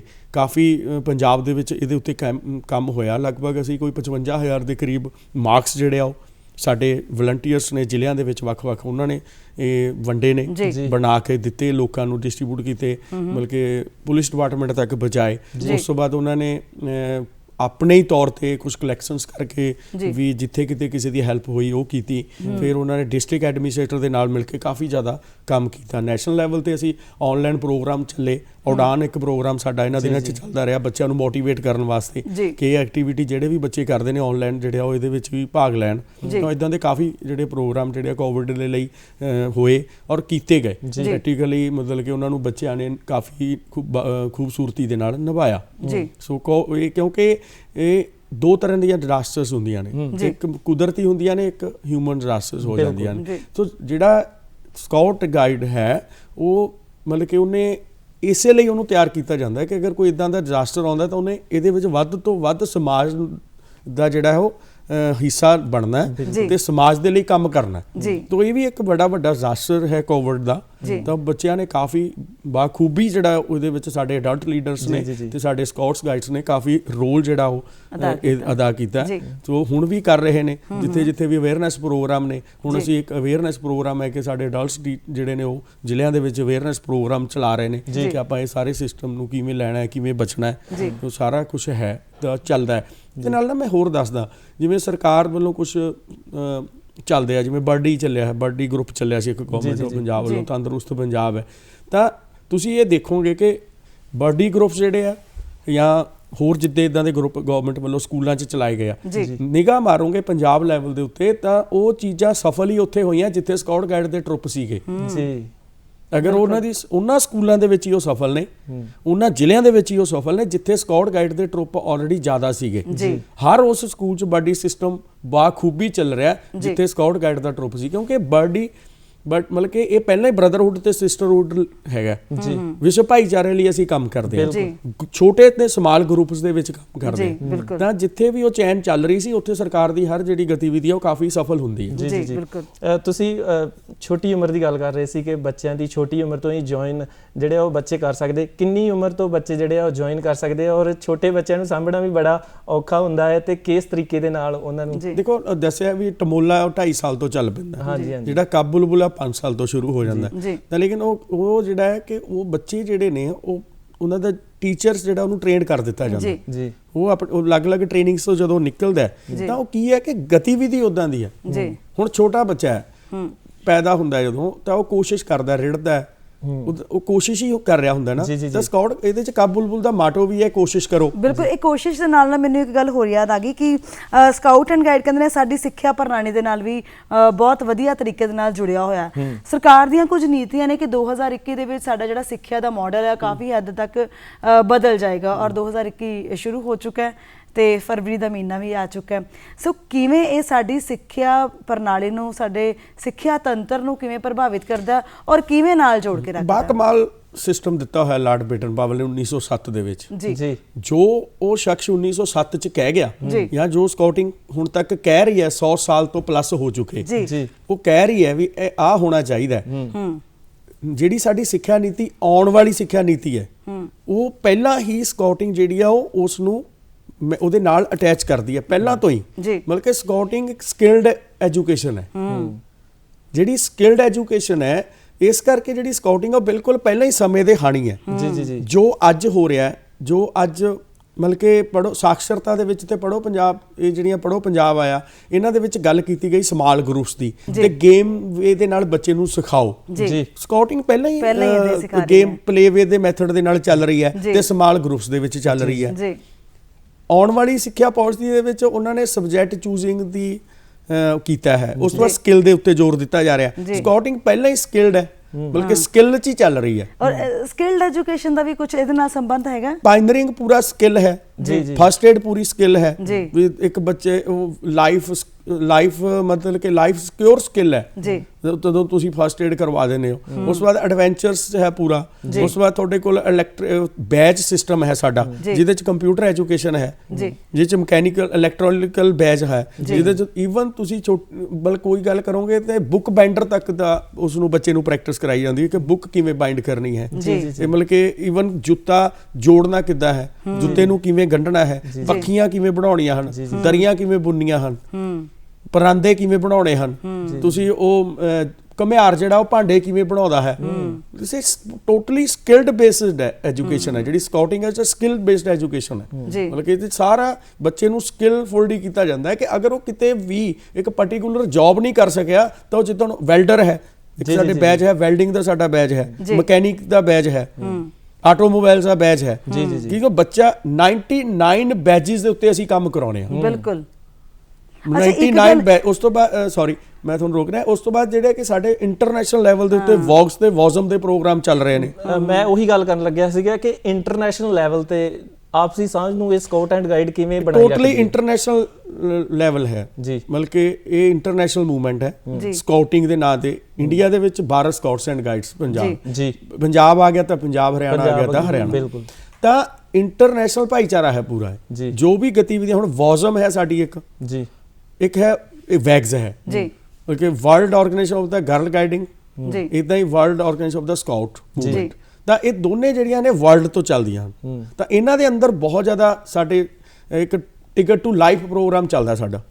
ਸ਼ਾਇਦ ਉਹ ਨਾਰਥ ਇੰਡੀਆ ਦੇ ਵਿੱਚ ਇਕੱਲਾ ਹੈ, ਇੰਡੀਆ ਦੇ ਵਿੱਚ 2 ਜਗ੍ਹਾ ਤੇ ਚੱਲਦਾ, ਜਿਹੜਾ ਕਿ ਇੱਕ ਪੰਜਾਬ 'ਚ ਸਫਲ ਹੋਇਆ ਜਾਂ ਇੱਕ ਮੁਰਾਦਾਬਾਦ ਹੈ। ਤਾਂ ਉਹ ਟਿਕਟ ਟੂ ਲਾਈਫ ਪ੍ਰੋਗਰਾਮ ਕੀ ਹੈ ਕਿ ਟਿਕਟ ਟੂ ਲਾਈਫ ਕਿ ਇੱਕ ਬੱਚੇ ਨੂੰ ਸਕਿਲਡ ਕਰ ਦੇਣਾ ਕਿ ਉਹ ਬੱਚਾ ਲਾਈਫ ਦੇ ਵਿੱਚ ਅੱਗੇ ਜਾ ਕੇ ਕੁਛ ਨਾ ਕੁਛ ਆਪਣੇ ਲਈ ਕੰਮ ਕਰ ਸਕੇ। ਉਹ ਵੀ ਕਿਹੜਾ ਬੱਚਾ, ਇਹਦੇ ਵਿੱਚ ਕਿਹੜਾ ਬੱਚਾ ਸਾਡੇ ਕੋਲ ਝੁੱਗੀ ਝੌਂਪੜੀਆਂ ਦਾ ਬੱਚਾ ਜਿਹੜਾ ਕਿ ਸਵੇਰੇ ਉਹ ਥੈਲਾ ਲੈ ਕੇ ਕਾਗਜ਼ ਇਕੱਠੇ ਕਰਦਾ, ਬਿਲਕੁਲ ਚੌਂਕ ਦੇ ਉੱਤੇ ਖੜਾ ਕਿਤੇ ਭੀਖ ਮੰਗਦਾ, ਉਹਨਾਂ ਬੱਚਿਆਂ ਨੂੰ ਇਕੱਠਾ ਕੀਤਾ ਜਾਂਦਾ। ਤਾਂ ਟਿਕਟ ਟੂ ਲਾਈਫ ਦੇ ਵਿੱਚ ਸਾਡੇ ਬਰਨਾਲਾ ਵਿਖੇ ਇੱਕ ਪ੍ਰੋਗਰਾਮ ਚੱਲ ਰਿਹਾ, ਮਤਲਬ ਕਿ ਪੰਜਾਬ ਦੇ ਵਿੱਚ ਬਰਨਾਲਾ ਡਿਸਟ੍ਰਿਕਟ ਦੇ ਵਿੱਚ। ਉੱਥੇ ਸਾਡੇ ਯੂਨਿਟ ਲੀਡਰ ਹਨ ਮੈਡਮ ਅਮਰਤਪਾਲ ਕੌਰ, ਉਹ ਚਲਾ ਰਹੇ ਹਨ। ਹੁਣ ਤੁਸੀਂ ਦੇਖੋ, ਆਪਾਂ ਗੱਲ ਕਰਦੇ ਹਾਂ ਕਿ ਸਕੂਲ ਗੋਇੰਗ ਬੱਚੇ ਨੂੰ ਤਾਂ ਕਿਸੇ ਨਾ ਕਿਸੇ ਤਰੀਕੇ ਡਿਸਪਲਿਨਡ ਕਰ ਲਿਆ ਗਿਆ, ਉਹਨਾਂ ਬੱਚਿਆਂ ਨੂੰ ਕਿੱਦਾਂ ਡਿਸਪਲਿਨਡ? ਇਹ ਤਾਂ ਗੱਲ ਤੁਹਾਡੀ ਬਿਲਕੁਲ ਸਹੀ ਹੋਈ। ਮੈਨੂੰ ਲੱਗਦਾ ਕਿ ਜੇ ਸਵਾਲ ਨਾ ਕੀਤਾ ਜਾਵੇ ਮੇਰਾ ਅਖੀਰਲਾ ਤੇ ਪੂਰਾ ਨਹੀਂ ਹੋਣਾ ਸਾਡਾ ਪ੍ਰੋਗਰਾਮ। ਅਕਸਰ ਇਹ ਦੇਖਿਆ ਜਾਂਦਾ ਹੈ ਕਿ ਲੋਕ ਕਹਿੰਦੇ ਨੇ ਕਿ ਅਸੀਂ ਐਨਸੀਸੀ ਜਾਂ ਫਿਰ ਸਕਾਊਟ ਐਂਡ ਗਾਈਡ ਵਿੱਚ ਬੱਚਿਆਂ ਦੀ ਐਡਮਿਸ਼ਨ ਕਰਾਤੀ, 10ਵੀਂ 12ਵੀਂ ਤੱਕ ਕੀਤੀ ਤੇ ਬਸ ਕਹਾਣੀ ਖਤਮ। ਪਰ ਕੀ ਇਹਦੇ ਨਾਲ ਕੁਝ ਜੌਬ ਦੀਆਂ ਓਪਰਚੁਨਿਟੀਜ਼, ਕੋਈ ਮੌਕੇ ਮਿਲਦੇ ਨੇ? ਹਾਂ, ਇੱਕ ਤਾਂ ਰੇਲਵੇ, ਮੈਂ ਸ਼ੁਰੂ 'ਚ ਹੀ ਆਪਾਂ ਗੱਲ ਕੀਤੀ ਹੈ, ਉਸ ਵਾਰ ਡਿਫਰ ਸਟੇਟਾਂ ਦੇ ਉੱਤੇ ਕਾਫੀ ਕੁਝ ਡਿਫਰ ਕਰਦਾ ਹੈ। ਜੌਬ ਓਪਰਚੁਨਿਟੀਆਂ ਦੇ ਵਿੱਚ ਆਪਾਂ ਦੱਸਿਆ ਹੀ ਹੈ ਕਿ ਜਿਹੜਾ ਬੱਚਾ ਸਕਿਲਡ ਹੋ ਗਿਆ ਉਹ ਕਿਤੇ ਨਾ ਕਿਤੇ ਕੁਝ ਲੈ ਕੇ ਜਾਊਗਾ। ਮਤਲਬ ਕਿ ਇਹ ਪ੍ਰੈਕਟੀਕਲੀ ਜਦੋਂ ਬੱਚਾ ਉਹ ਸਾਰੇ ਮੂਵਮੈਂਟ ਚੋਂ ਨਿਕਲ ਗਿਆ, ਲੇਕਿਨ ਕੀ ਹੁੰਦਾ ਕਿ ਅਸੀਂ ਬਹੁਤ ਸ਼ਾਰਟ ਦੇ ਵਿੱਚ ਹੁੰਨੇ ਆ ਕਿ ਮੈਂ ਆਹ ਕੈਂਪ ਲਾ ਲਿਆ ਤੇ ਸ਼ਾਇਦ ਇਹ ਤੋਂ ਬਾਅਦ ਹੀ ਮੈਨੂੰ ਕੁਝ ਹੋ ਜਾਊ। ਨਹੀਂ, ਤੁਹਾਨੂੰ ਇਹ ਹੋਲ ਲਾਈਫ ਨਾਲ ਰੱਖਣਾ ਪਊਗਾ, ਫੇਰ ਹੀ ਕਿਤੇ ਨਾ ਕਿਤੇ ਜਾ ਕੇ ਤੁਸੀਂ ਉਹਦਾ ਲਾਭ ਅਗਰ ਇਹਦਾ ਲਾਭ ਲੈਣਾ ਤਾਂ ਇਹਨੂੰ ਕੰਟੀਨਿਊ ਕਰਕੇ ਹੀ ਇਹਦਾ ਲਾਭ ਪ੍ਰਾਪਤ ਹੋਊਗਾ। ਸ਼ਾਰਟ ਕਰਕੇ ਇਹਦਾ ਲਾਭ ਜਿਹੜਾ ਉਹ ਸ਼ਾਇਦ ਅਸੀਂ ਨਹੀਂ ਲੈ ਸਕਦੇ, ਤੇ ਸਾਨੂੰ ਕਈ ਵਾਰ ਲੱਗਦਾ ਹੁੰਦਾ ਕਿ ਅਸੀਂ ਇੰਨਾ ਕਰ ਲਿਆ ਸੀਗਾ, ਨਹੀਂ, ਉਹ ਅਸੀਂ ਉਹਦੇ ਵਿੱਚ ਹੋਰ ਵੀ ਬਹੁਤ ਕੁਝ ਕਰਨਾ ਸੀਗਾ। ਕਿਉਂਕਿ ਇੱਕ ਕ੍ਰਾਈਟੇਰੀਆ, ਮੰਨ ਲਓ ਕਿ ਰੇਲਵੇ ਨੇ ਕ੍ਰਾਈਟੇਰੀਆ ਸੈੱਟ ਕੀਤਾ ਹੋਇਆ, ਤੇ ਸਾਨੂੰ ਉਹ ਕ੍ਰਾਈਟੇਰੀਆ ਤੱਕ ਜਾਣ ਲਈ ਉਹ ਸਾਰਾ ਕੁਝ ਬੰਕ, ਇੱਕ ਬੰਡਲ ਆਫ ਦਾ ਸਰਟੀਫਿਕੇਟਸ, ਬੰਡਲ ਆਫ ਦਾ ਐਕਟੀਵਿਟੀਜ਼, ਬੰਡਲ ਆਫ ਦਾ ਸਕਿੱਲ ਡਿਵੈਲਪਮੈਂਟ ਪ੍ਰੋਗਰਾਮਸ ਕਰਨੇ ਪੈਣਗੇ, ਫਿਰ ਅਸੀਂ ਉੱਥੋਂ ਤੱਕ ਜਾ ਸਕਦੇ। ਤੇ ਸਾਡੇ ਦਰਸ਼ਕਾਂ ਲਈ ਕੁਝ ਸੁਨੇਹਾ? ਅੱਜ 22 ਫਰਵਰੀ ਦਾ ਦਿਨ ਹੈ ਤੇ ਸਾਰਿਆਂ ਨੂੰ ਬਹੁਤ ਬਹੁਤ ਵਧਾਈਆਂ ਵੀ ਨੇ ਮੇਰੇ ਵੱਲੋਂ। ਸਾਰੇ ਤਮਾਮ ਡੀਡੀ ਪੰਜਾਬੀ ਸੁਣਨ ਵਾਲੇ ਦਰਸ਼ਕਾਂ ਨੂੰ ਬਹੁਤ ਵਧਾਈਆਂ ਨੇ। ਔਰ ਜੇ ਅੱਜ ਸਮਾਂ ਆ ਗਿਆ ਕਿ ਜਿਹੜਾ ਸਾਡਾ ਯੂਥ ਹੈ ਉਸ ਨੂੰ ਅਵੇਸਲਾ ਨਾ ਰਹਿਣ ਦਈਏ, ਉਸ ਨੂੰ ਕਿਤੇ ਨਾ ਕਿਤੇ ਬਿਜ਼ੀ ਰੱਖੀਏ। ਤੇ ਜਿਹੜੀ ਸਕਾਊਟਿੰਗ ਹੈ ਉਹ ਤੁਹਾਨੂੰ 2.5 ਸਾਲ ਤੋਂ ਲੈ ਕੇ 25 ਸਾਲ ਤੱਕ ਬਿਜ਼ੀ ਕਰਦੀ ਹੈ, ਤੇ ਆਪਾਂ ਕੋਸ਼ਿਸ਼ ਕਰੀਏ ਅੱਜ ਸਾਡਾ ਯੂਥ ਜਿਹੜਾ ਹੈ ਉਹ ਕਿਸੇ ਨਾ ਕਿਸੇ ਇੱਕ ਵੱਡੇ ਪਲੇਟਫਾਰਮ ਤੇ ਆਵੇ। ਉਸ ਪਲੇਟਫਾਰਮ ਜਿਹੜਾ ਹੈ ਕਿ ਇੱਕ ਸਕਾਊਟਿੰਗ ਦਾ ਪਲੇਟਫਾਰਮ ਐਸਾ ਹੈ ਕਿ ਜੰਗਲ ਵਿਊਜ਼ ਹਨ, ਤੁਹਾਡੀ ਐਕਟੀਵਿਟੀ ਸਾਰੀ ਜੰਗਲ ਦੇ ਵਿੱਚ ਹੈ, ਅਲੱਗ-ਅਲੱਗ ਟ੍ਰੇਨਿੰਗ ਸੈਂਟਰਾਂ ਦੇ ਵਿੱਚ ਤੁਹਾਡੀ ਐਕਟੀਵਿਟੀ ਹੁੰਦੀ ਹੈ, ਤੇ ਕਾਫੀ ਅਸੀਂ ਉਹਨਾਂ ਦੇ ਵਿੱਚ ਆ ਕੇ ਆਪਣੇ ਆਪ ਨੂੰ ਕਾਫੀ ਡਿਵੈਲਪ ਕਰ ਸਕਦੇ ਹਾਂ। ਬਿਲਕੁਲ ਜੀ। ਔਰ ਨਾਲ 2.5 ਸਾਲ ਤੋਂ ਲੈ ਕੇ 25 ਸਾਲ ਤੱਕ ਜਦੋਂ ਅਸੀਂ ਸਿੱਖ ਲੈਂਦੇ ਹਾਂ ਤਾਂ ਮੈਨੂੰ ਲੱਗਦਾ ਕਿ ਸਾਨੂੰ ਕਿਸੇ ਚੀਜ਼ ਦੀ ਕਹਿ ਲਓ ਕਿ ਕੋਈ ਕਮੀ ਰਹਿੰਦੀ ਹੀ ਨਹੀਂ ਹੈ। ਸੋ ਓਂਕਾਰ ਸਿੰਘ ਜੀ, ਸਾਡੇ ਸਟੂਡੀਓ ਦੇ ਵਿੱਚ ਆਉਣ ਲਈ ਸਾਨੂੰ ਇਹ ਜਾਣਕਾਰੀ ਸਾਂਝੀ ਕਰਨ ਦੇ ਵਾਸਤੇ ਬਹੁਤ ਬਹੁਤ ਸ਼ੁਕਰੀਆ ਤੁਹਾਡਾ। Thank you very much. ਸ਼ੁਕਰੀਆ ਜੀ।